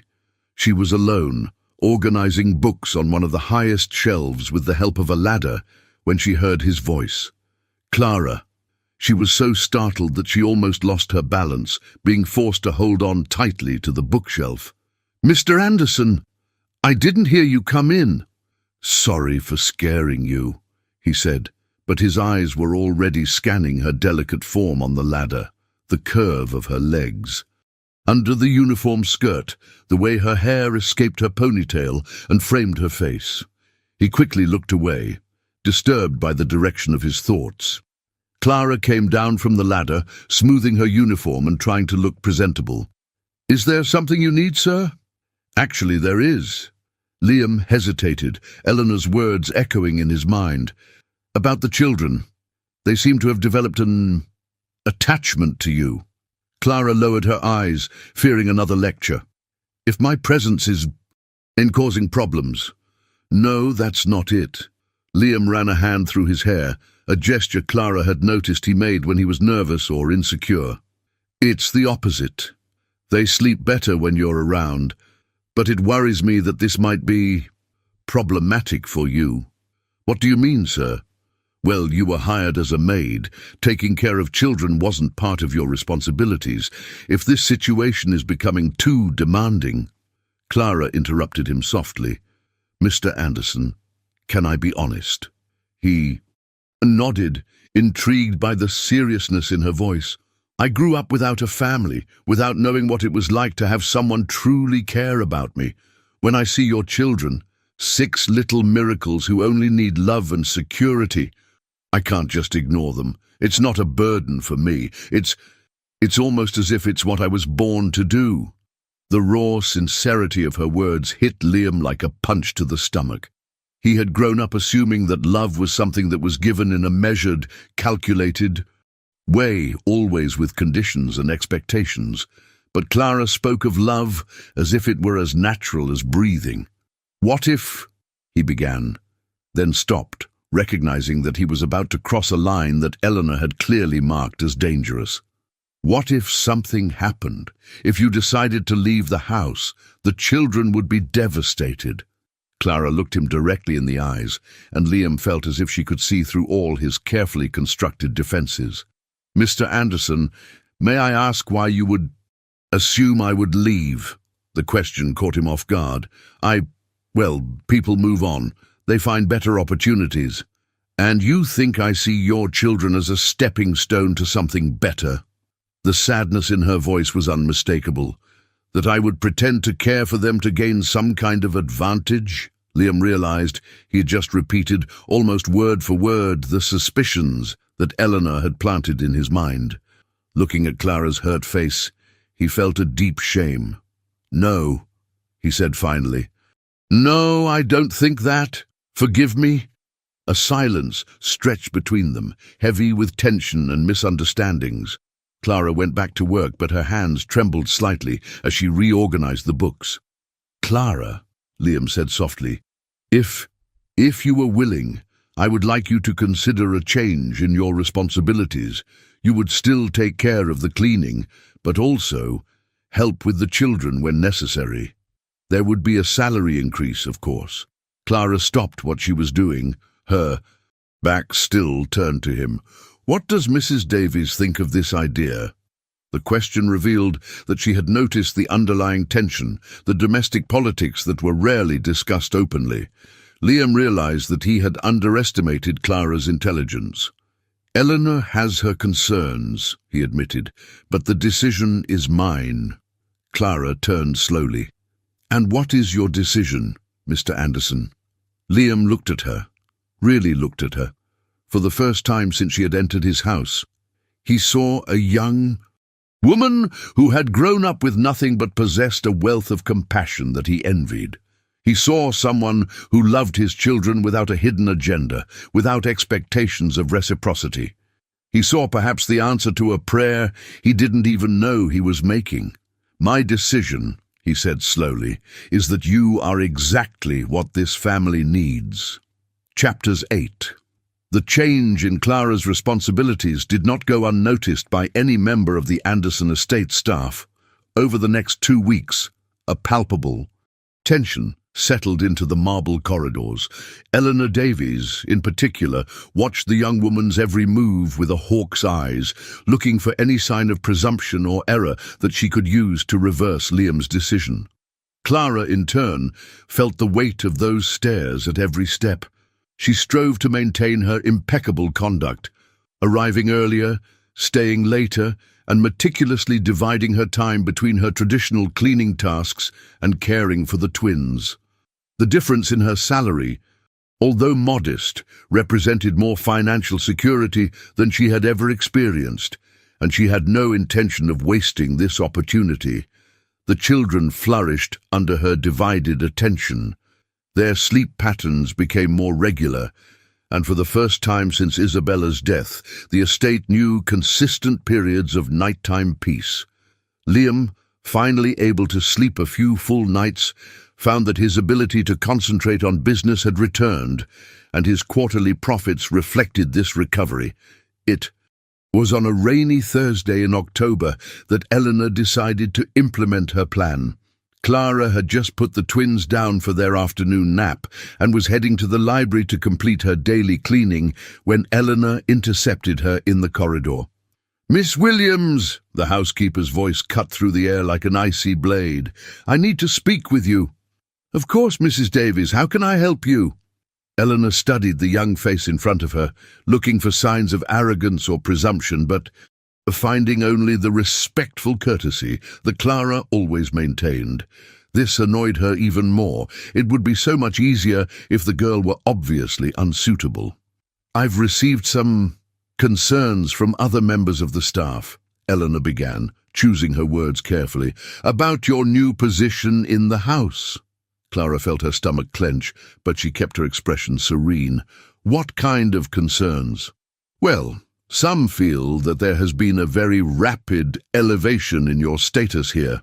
Just 3 months ago you were a beginner maid, and now," Eleanor gestured vaguely, "some question whether you truly understand the appropriate boundaries." "Boundaries?" Clara repeated, genuinely confused. "With Mr. Anderson, with the children." Eleanor took a step closer, her presence intimidating. "This is a grieving house, Miss Williams. Mr. Anderson lost the wife he loved deeply. The children lost their mother. It wouldn't be appropriate if someone tried to fill a void that shouldn't be filled." The implication was clear, and Clara felt the blood drain from her face. "Mrs. Davies, if you're suggesting that I have inappropriate intentions—" "I'm not suggesting anything," Eleanor interrupted coldly. "I'm simply reminding you of your position. You are an employee, a temporary employee, in fact. People in your situation sometimes confuse professional kindness with something else." Clara fought to maintain her composure, but Eleanor's words echoed her own secret fears.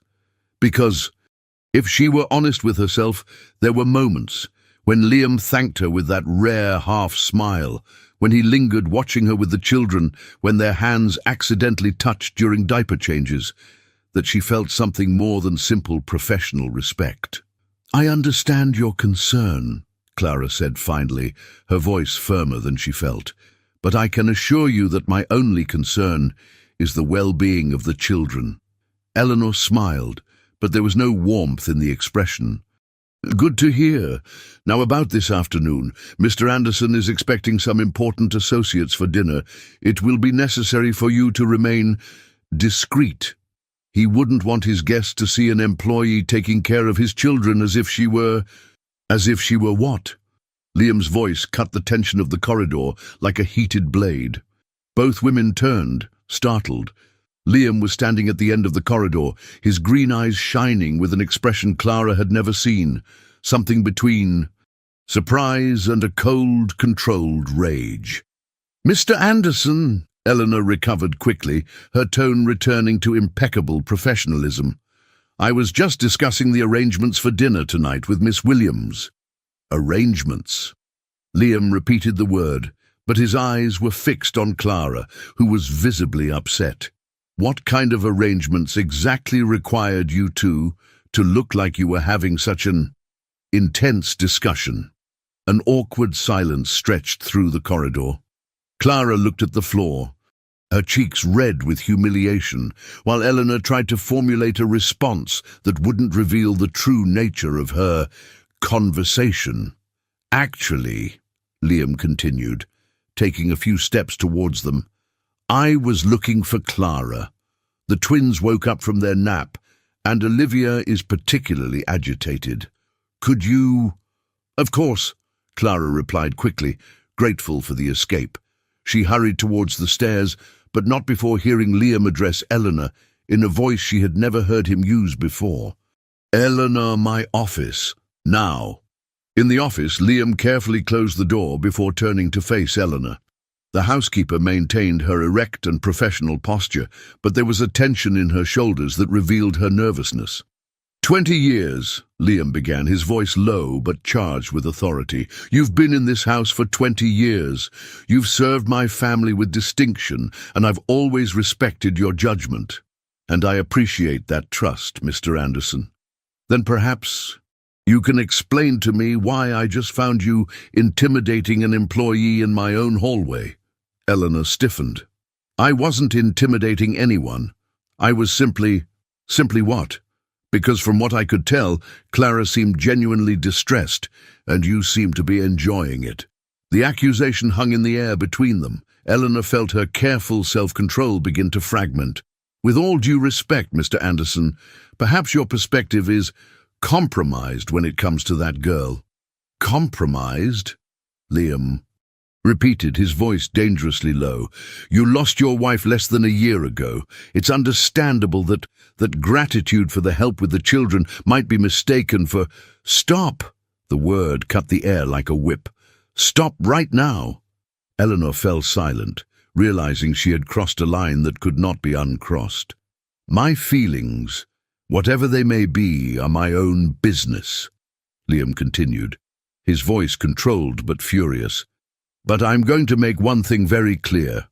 Clara is not just any employee. She brought peace to my children when no specialist could. She works more hours than anyone else in this house, without complaints, without expecting recognition. And if you can't see the value in that, maybe it's time to reevaluate your own position here."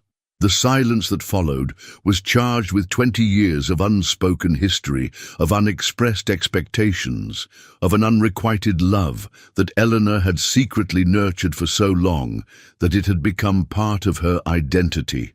"I understand," she said finally, her voice colder than the marble of the walls around them. "I will make your position clear to the rest of the staff."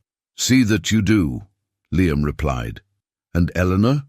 If I find out that Clara is being treated with anything less than complete respect by any member of this house, there will be consequences." After Eleanor left, Liam went to his office window, watching the meticulously manicured gardens that stretched as far as he could see. For the first time, he was forced to confront the truth he had been avoiding. His feelings for Clara had evolved far beyond professional gratitude. When exactly had it happened? Maybe it was the moment he first saw her sleeping with his children, looking like a guardian angel. Or maybe it was on the morning she sang to Jack, her voice carrying more healing than any medicine. Or it could have been in any of the dozens of small moments since then. The way she smiled when she thought no one was looking, how her eyes lit up when the children laughed, how she unconsciously bit her lower lip when she was concentrated on a task. but recognizing his feelings and knowing what to do with them were two completely different things. He was a 35-year-old man, a widower, a father of 6 children, a billionaire with responsibilities that extended far beyond his own happiness. Clara was a 23-year-old woman who had grown up with nothing, who depended on him for her livelihood, who trusted him as an employer. The power difference between them made any romantic advance ethically questionable, no matter how genuine his feelings were. And yet, he couldn't deny that he felt more alive in the last few months than he had felt since Isabella's death. Meanwhile, in the children's room, Clara tried to process her conversation with Eleanor as she calmed Olivia, who had woken up crying from her nap. The little one immediately snuggled against her, her small fists clutching Clara's uniform as if she feared she might disappear. "It's okay, little one," Clara murmured, gently rocking the baby. "I'm here." But Eleanor's words echoed in her mind. People in your situation sometimes confuse professional kindness with something else. Was it true? Had she mistaken Liam's growing courtesy, his more frequent thanks, the moments when he lingered to talk about the children, with something more significant? The possibility made her feel foolish and presumptuous. Of course, a man like Liam Anderson, educated, wealthy, sophisticated, would never see a former orphaned maid as anything more than a useful convenience. She had allowed her own emotional needs to color her perceptions, creating romance where there was only pragmatism. Olivia finally calmed down, and Clara gently placed her back in the crib. When she turned, she found Liam standing at the door, watching her with an expression she couldn't decipher. "She calmed down quickly," he observed, entering the room. "Yes, I think she just needed a little attention," Clara replied, suddenly self-conscious. After her conversation with Eleanor, every interaction with Liam seemed loaded with hidden meaning. "Clara," he said, approaching slowly, "about what I witnessed in the hallway." She quickly shook her head. "Please, Mr. Anderson, it's not necessary. Mrs. Davies was just clarifying some things about my position here. She's right to be concerned about the upkeep of the property." Liam frowned. What kind of clarifications? Clara hesitated, struggling with the divided loyalty between honesty and the desire not to create more conflict in the house. Just appropriate boundaries. What's expected of someone in my position? And what exactly did she say was expected? The intensity in his voice made her look at him directly, and for a moment Clara saw something in his eyes that made her question all her assumptions about his feelings. There was a genuine concern there, but also something deeper, something that made her heart beat dangerously fast despite all her efforts to keep it under control. "That I should maintain a proper professional distance," she said finally. "That sometimes people in situations like mine can misinterpret kindness." Liam felt a cold fury ignite in his chest. "And do you think you misinterpreted something?" The final question hung between them like an unexpressed confession. Clara felt as if she were on the edge of a cliff, one step from the safety of her carefully controlled perceptions, or one step towards completely unknown territory. She began, then stopped, lost in his green eyes that seemed to be asking the same question she was afraid to answer. Before either of them could say anything more, the sound of crying from multiple children echoed through the room. The other 5 twins had woken up simultaneously, as if they felt the emotional tension in the air. "Work calls," Clara said quickly, grateful for the interruption that saved her from having to navigate emotional waters she didn't feel prepared for. Liam watched as she moved efficiently between the cribs, calming each child with the natural competence he had learned to admire. But now, watching her, he saw more than competence. He saw grace, genuine kindness, and a beauty that went far beyond the physical, a beauty of spirit that he had almost forgotten existed in the world. And for the first time since Isabella's death, Liam Anderson allowed himself to admit the truth. He was falling in love. The Realization should have scared him. Instead, for the first time in months, he felt truly alive. Chapters 3 weeks had passed since the confrontation in the hallway, and the atmosphere at the Anderson estate had become electrically tense. Eleanor maintained a glacial courtesy with Clara, fulfilling the letter of Liam's instructions without embracing their spirit. The other staff, sensing the change in dynamics, tiptoed around, uncertain about where their loyalties should lie. Clara, in turn, found herself in an impossible state of constant emotional turmoil. The mutual confession of feelings with Liam had irrevocably changed the dynamic between them. Every casual encounter was charged with unresolved tension. Every conversation about the children became a delicate dance around deeper emotions that neither of them knew how to properly navigate.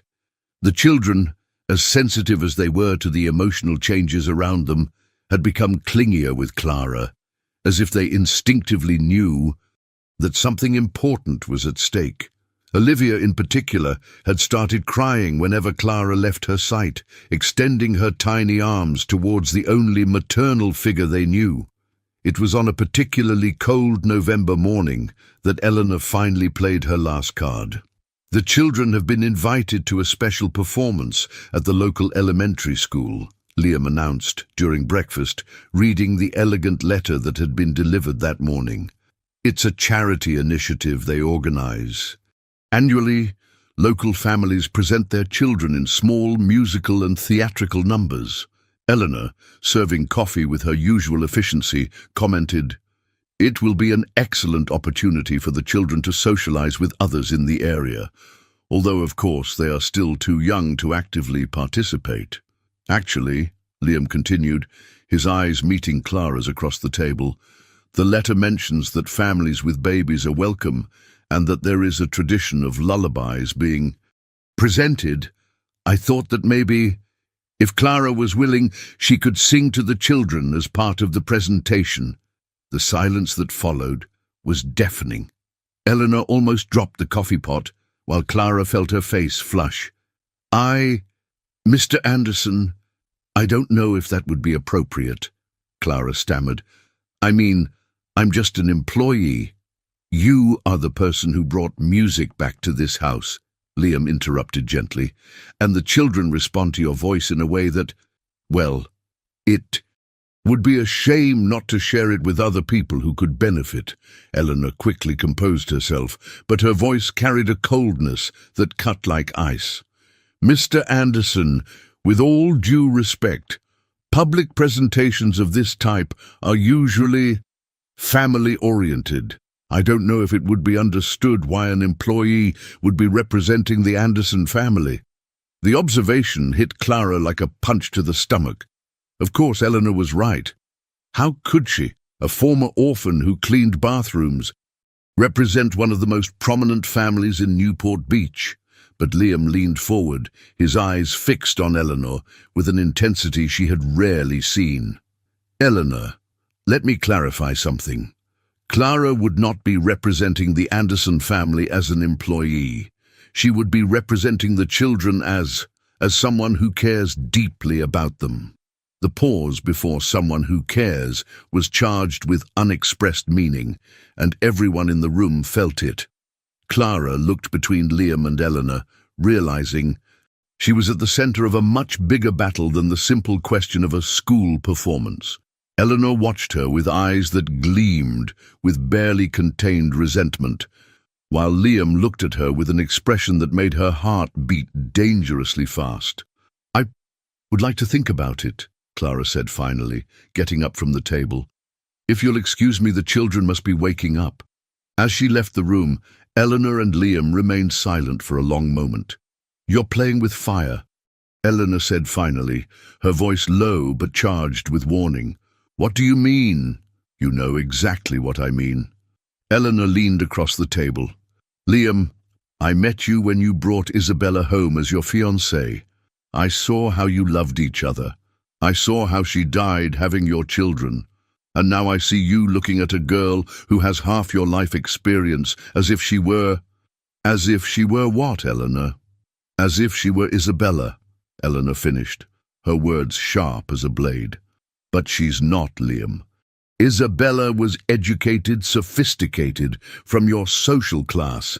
This girl, no matter how sweet she is, she's an employee.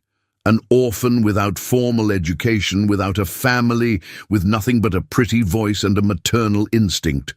Liam slowly stood up, his imposing height making Eleanor involuntarily step back.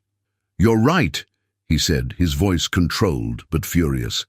"Clara is not Isabella. Isabella was wonderful, and I loved her deeply. But Clara is something completely different. She is strength disguised as delicacy. She is wisdom without arrogance. She is love without conditions or expectations." "And you think she loves you back?" Eleanor asked cruelly. "Or do you think she just sees an opportunity to drastically improve her life situation?" The question hit Liam like a shot, because it was exactly the fear he had been trying to suppress. How could he be sure that Clara's feelings, if they existed, were genuine when he literally controlled her livelihood? "That," he said finally, "is something I'll have to find out for myself." That afternoon, Clara found herself in the mansion's sunroom, a glass-enclosed extension that Isabella had built and that offered a view of the gardens even during the coldest months. The children were napping, and she had taken a few minutes to herself, a rare luxury in her increasingly busy days. She was leafing through a book of poetry she had found on one of the shelves when she heard footsteps behind her. "I found you," Liam said, his voice carrying a lighter tone than she had heard recently. Clara turned, closing the book. "The children are sleeping. I thought I'd enjoy a few minutes of quiet." "Elizabeth Barrett Browning," he observed, noticing the book in her hands. "Romantic poetry." Clara blushed. I found it in the library. I hope you don't mind." "Of course not. What's your favorite poem?" The question caught her by surprise. Well, there's one that has always touched me." She hesitated, then opened the book to a page that had clearly been read many times. Sonnet 4. "How do I love thee? Let me count the ways," Liam recited from memory, making Clara look at him in surprise. "You know it?"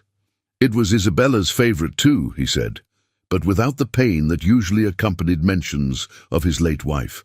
"Although I suspect you two appreciate it for different reasons." Clara closed the book, suddenly uncomfortable. "Maybe I should choose another reading." "Why?" "Well, it's not appropriate for someone in my position to read about that kind of love. It's too grand, too far beyond anything I could ever hope to experience." Liam approached, his eyes fixed on her face with an intensity that made her feel simultaneously exposed and protected. "Why do you say that?" "Because it's true," Clara replied simply. "People like me, we are grateful for what we have. We don't dream of great loves or great passions. We dream of security, of purpose, of perhaps being useful to someone." "What if I told you that you're wrong?" Liam asked softly. "What if I told you that you deserve exactly the kind of love Elizabeth Barrett Browning wrote about?" Clara felt her heart stop. "Mr. Anderson." "Liam," he corrected. "Just Liam." The way he said her name, soft, intimate, charged with meaning, made Clara realize they were getting dangerously close to territory from which there would be no return. "I can't," she whispered. "You know I can't." "Why?" "Because you work for me?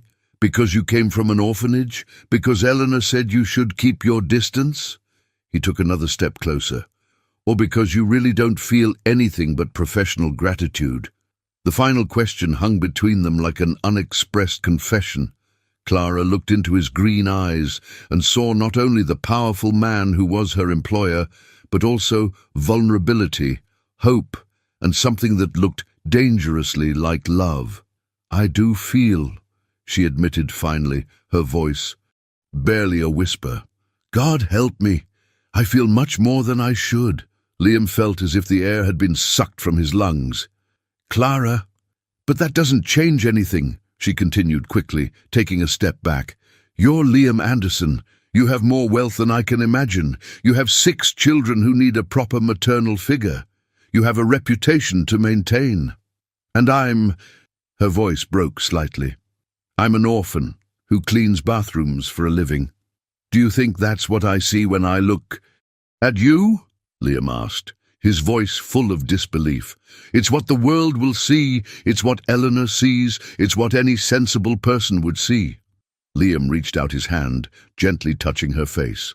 Clara involuntarily leaned into the touch before she realized what she was doing. "When I look at you," he said softly, "I see the woman who brought peace to my children when nothing else worked.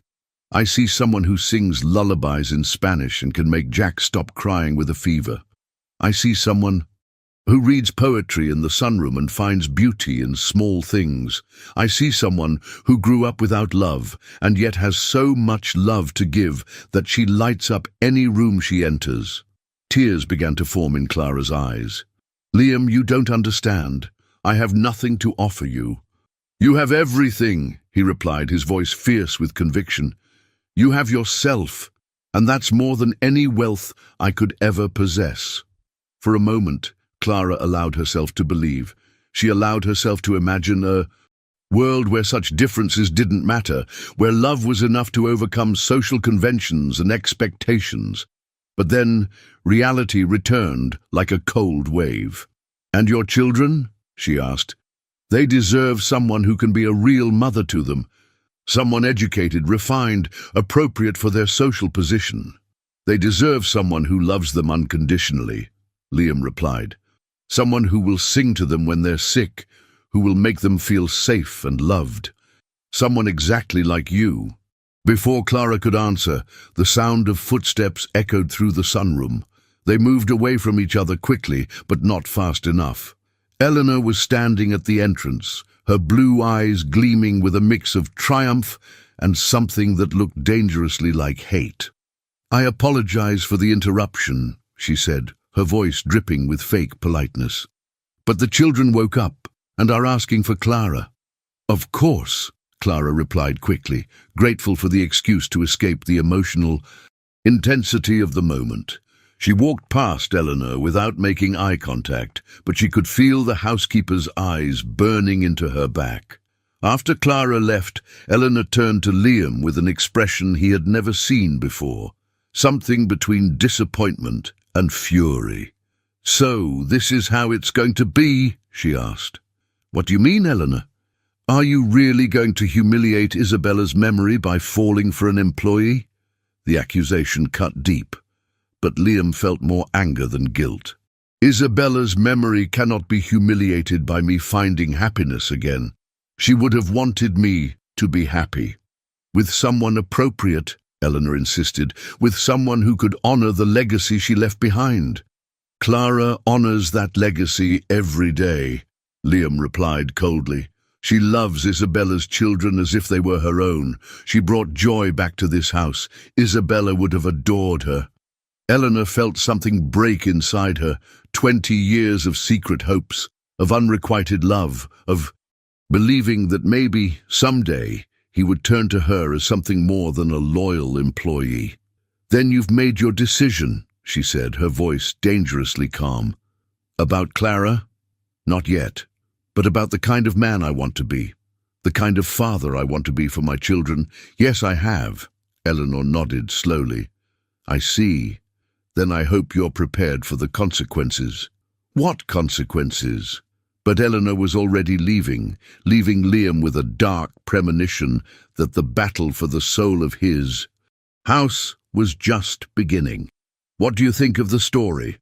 Let me know in the comments and tell me which city you're watching from.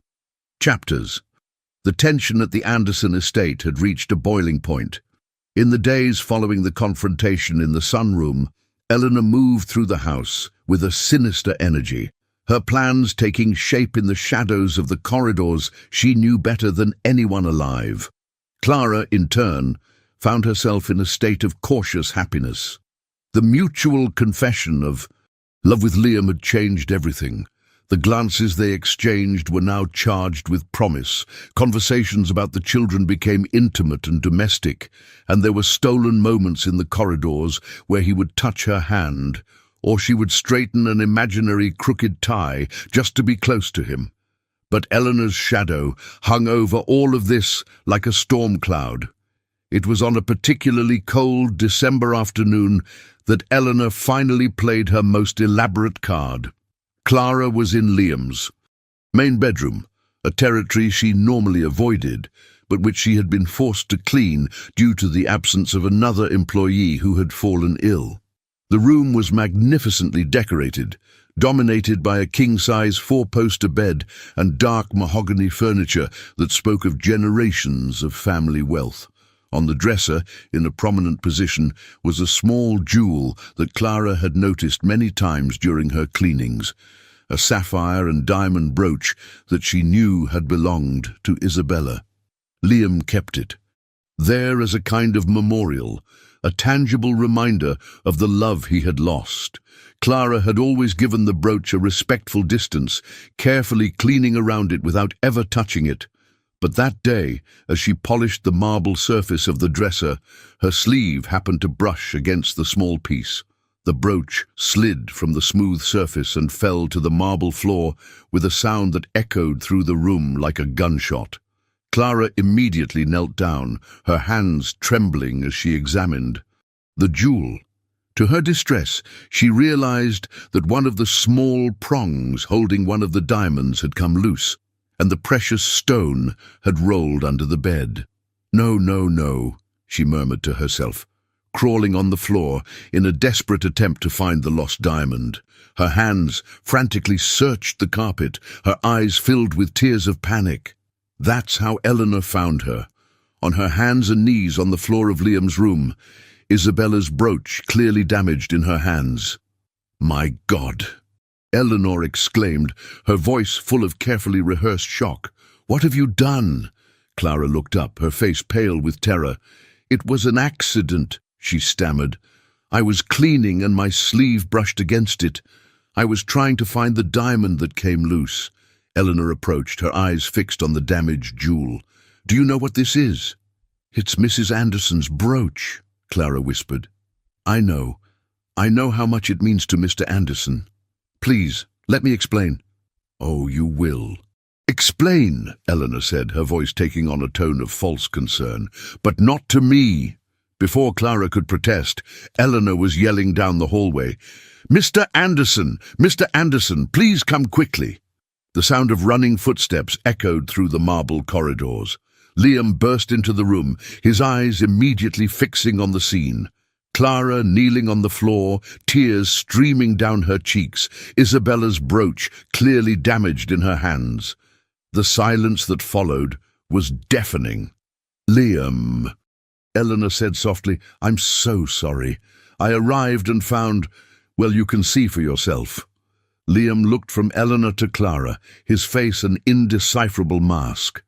Clara could see his emotions fighting, shock, pain, and something that looked dangerously like disillusionment. "It was an accident," Clara said desperately, struggling to stand up. "Please, you have to believe me. I would never do something like this on purpose." "Of course it was an accident," Eleanor said with false kindness. "No one is suggesting it was intentional, but the fact remains that one of Mr. Anderson's most precious memories was damaged while it was in your care." Liam slowly approached, reaching out his hand for the brooch. Clara handed it to him with trembling hands, watching his face twitch slightly when he saw the extent of the damage. "Isabella wore this at our wedding," he said, his voice low and controlled. "It was her grandmother's. Irreplaceable." "I know," Clara whispered. "I know how much it means to you. Please let me pay for the repairs. I can work without pay until I cover the cost." "Cover the cost?" Eleanor interrupted, her voice full of disbelief. "My dear, this is a family heirloom, an antique. You can't just fix something like this." Liam continued to look at the brooch, his emotions a storm of pain, loss, and confusion. The jewel represented so much. His life with Isabella, the memories of happier times, the continuity of family traditions he wanted to pass on to his children. Perhaps, Eleanor continued, her voice assuming a tone of reluctant authority, it would be best if Clara took a few hours to compose herself. Maybe she should go home early today. No, Liam said abruptly, making both women look at him. No, she's not leaving. Eleanor frowned. Liam, considering the circumstances are that there was an accident, Liam interrupted, his voice gaining strength. An unfortunate accident, but an accident. Nonetheless, he turned to Clara, who was standing there like a child awaiting punishment. Can you give me your word that it was genuinely accidental? Yes, Clara answered immediately, her voice firm despite the tears. Liam, I would never. I know, he said softly, and the two words carried more weight than any elaborate speech. I know who you are, Clara. Eleanor felt the ground move under her feet. This was not the result she had planned. Liam should be furious. He should be questioning Clara's character. He should be recognizing that she was unsuitable to be near his most precious things. Liam, she tried again, surely you must recognize that this raises questions about responsibility and suitability. The only questions it raises, Liam interrupted, his voice becoming colder, are about why an employee was cleaning a room alone that normally requires two people, and why such delicate items were not properly secured. Eleanor felt the blood drain from her face. Are you suggesting this is my fault?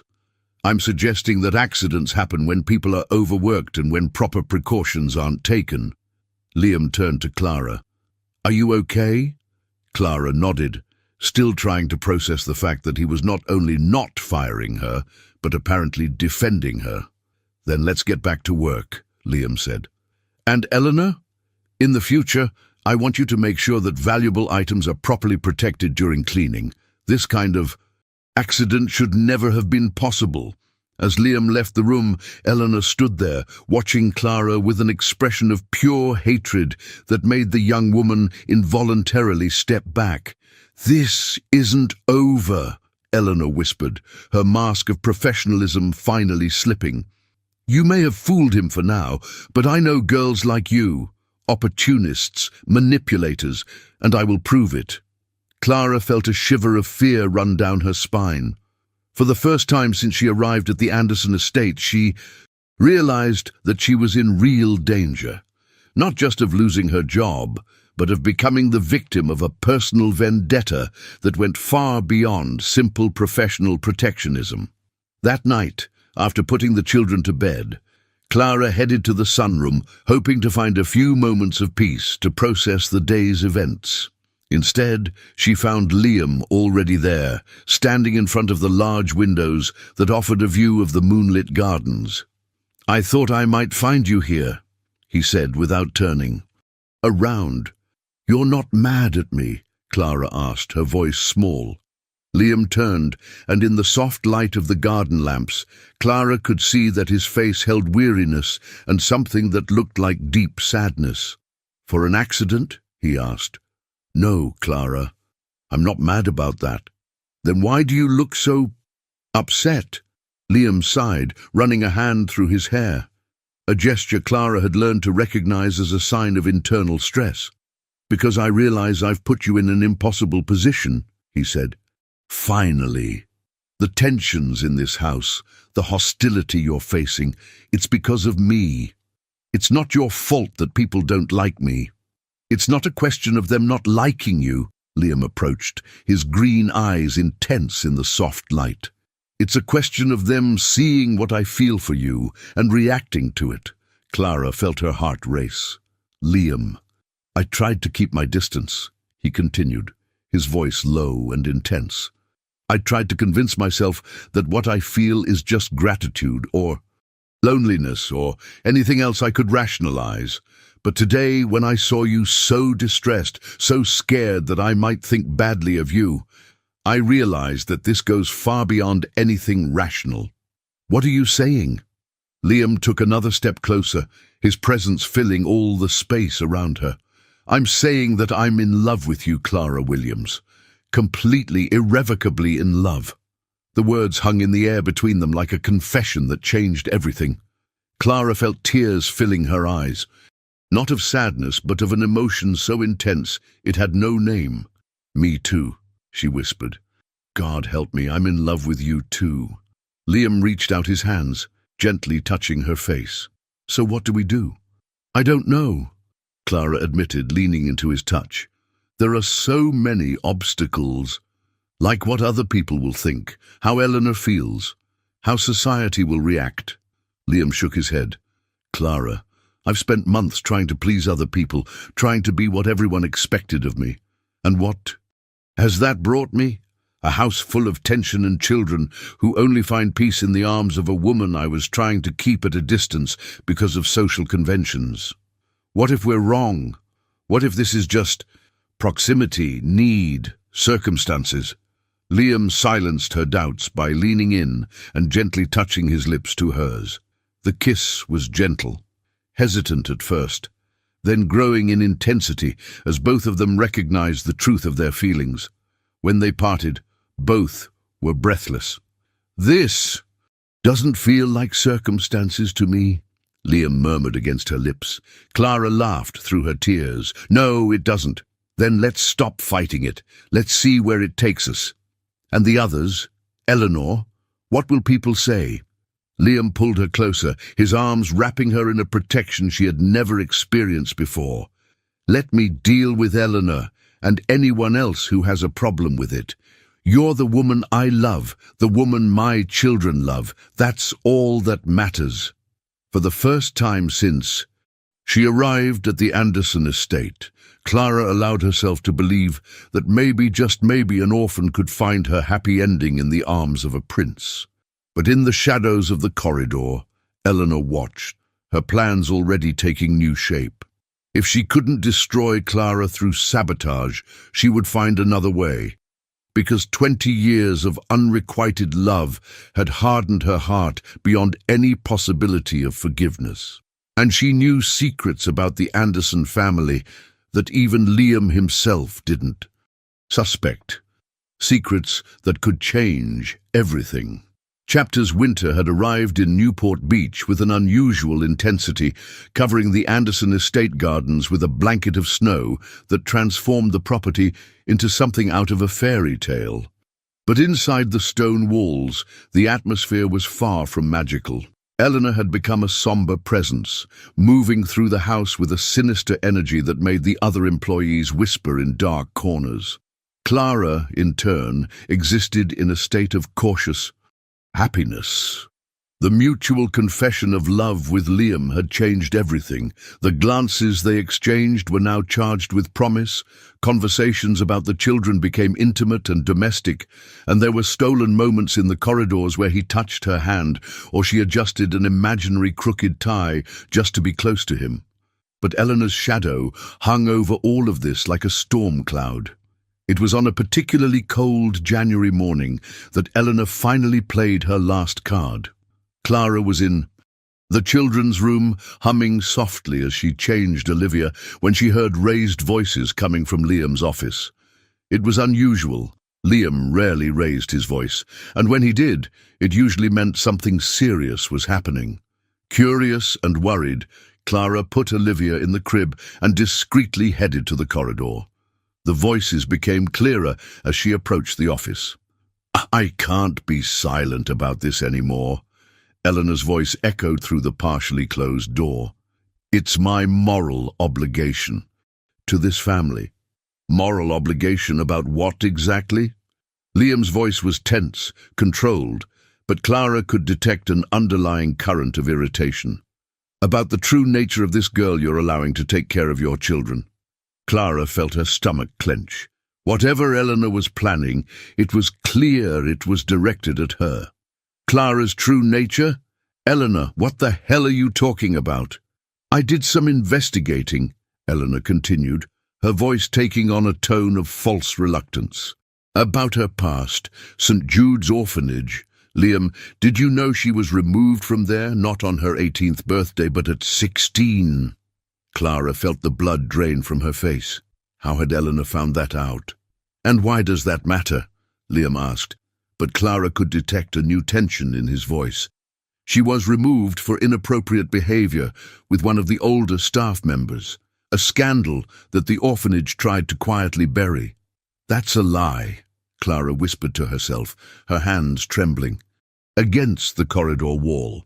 There's more, Eleanor continued relentlessly. She worked in 3 different homes before coming here. In each one, there were incidents, always involving men from the family, always resulting in her quick and discreet termination. The silence that followed was deafening. Clara could imagine Liam processing this information, questioning everything he thought he knew about her. Where did you get this information? Liam asked finally, his voice dangerously low. I have contacts, Eleanor replied evasively. The important thing is that now you know the kind of person you've allowed into your home, near your children. Stop! The word cut the air like a blade, charged with an absolute authority that made even Clara shudder in the corridor. Liam, I said stop. There was a pause, then the sound of footsteps. Eleanor, in 20 years of service, you have never disappointed me as much as you have in this moment. Disappointed you? Liam, I'm trying to protect you and your family from what? From a woman who brought peace to my children? From someone who works more hours than anyone else in this house without complaining? From a person who clearly loves my children as if they were her own? Clara felt tears starting to form in her eyes. He was defending her, even in the face of accusations that she knew contained distorted grains of truth. But the evidence? What evidence? Rumors and gossip from people neither you nor I know. Eleanor, you're talking about a girl who grew up in the same orphanage my family has donated thousands of dollars to over the years. A place we know for its reputation for caring for abandoned children, not for raising whatever you're insinuating. There was a long pause. Then Eleanor said, her voice colder, So you choose to believe her over me. I choose to believe what I see with my own eyes, Liam replied.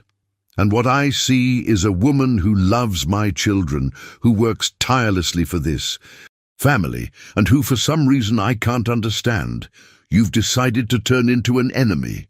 She is my enemy because she is a threat to everything I've worked to protect in this house. The words escaped before Eleanor could stop them, revealing more of her true feelings than she intended. Protect, Liam repeated, his voice full of sudden perception, or control. The silence that followed was charged with 20 years of unrecognized tension, of unfulfilled expectations, of a love that had soured into possessiveness. Eleanor, Liam said finally, his voice softer but with no less authority, I think it's time for us to discuss your position in this house. Clara didn't wait to hear the rest of the conversation. With her heart beating wildly, she ran back to the children's room, where she found the 6 children awake and starting to make noise for their morning feeding. Mechanically, she began to prepare the bottles, her hands trembling slightly. Eleanor's accusations echoed in her mind, mixed with painful memories she had tried to bury. It was true that she had left the orphanage at 16, not 18. But not for inappropriate behavior. It had been because the director, a middle-aged man with wandering hands, had become too insistent, and when she refused to give in to his demands, he had fabricated reasons for her removal. And yes, there had been problems in previous jobs, but always because she refused to accept unwanted advances from men who saw a young orphan as easy prey. Each termination had been humiliating, each change a struggle to find a safe place. But how could she explain that to Liam? How could she make him understand that every accusation from Eleanor was a cruel distortion of the truth? She was so absorbed in her thoughts that she didn't notice Liam entering the room until he spoke her name softly. Clara. She turned, her hands still holding one of the bottles, and saw immediately in his eyes that he had noticed her presence in the hallway during the discussion. "You heard," he said. "It wasn't a question." Clara nodded, unable to find her voice. Liam approached slowly, as if she were a frightened animal that might run away at any moment. "So you know what Eleanor is saying about you?" "The things she said," Clara began, then stopped, struggling to find the right words. "They're not completely lies, but they're not the truth either." "Then tell me the truth," Liam said simply, and Clara told him. About the orphanage, director and his wandering hands, about the bosses who thought an orphan should be grateful for any attention, no matter how unwanted, about the whispered accusations when she refused to give in, about being called a provocateur and an opportunist when all she wanted was to work honestly. "In every place," she finished, her voice broken, "I was just a girl trying to survive. But when you don't have a family, when you don't have anyone to stand up for you, people make up stories. And the stories always make you look guilty." Liam listened to everything in silence, his eyes never leaving her face. When she finished, he reached out and gently took the bottle from her trembling hands, setting it aside. "Clara," he said softly, "do you think I don't know who you are?" "I don't know anymore," she whispered. Eleanor made everything sound so sordid. "Eleanor sees what she wants to see," Liam interrupted. "But I see you. I see you at 3 in the morning, singing to Jack when he has a fever.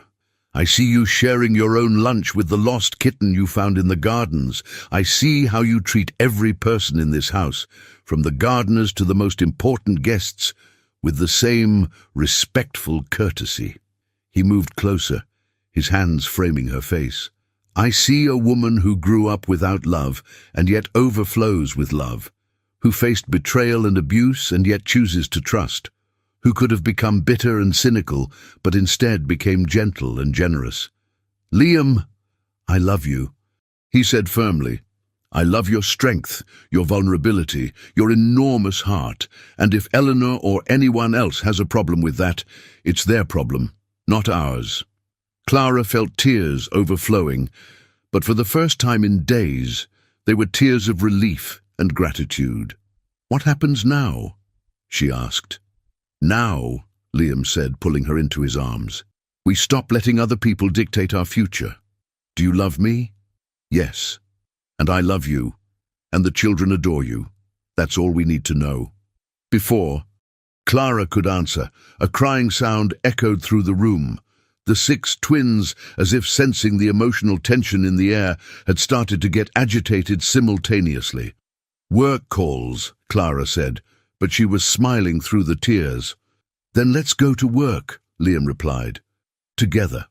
As they moved in sync through the room, each picking up a child, Clara felt a peace she hadn't experienced in weeks.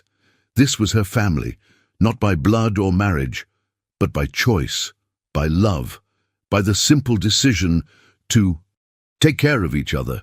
Eleanor could have all the plans she wanted, but she couldn't change the fact that Clara had found her place in the world, in the arms of a man who saw her for who she truly was. If this story touched your heart, please subscribe to the channel, let me know which city you're watching from, and share it with someone special. Have you ever had to choose between accepting less than you deserve or fighting for your dreams? Tell us your story in the comments. Your courage can inspire others never to give up on true love.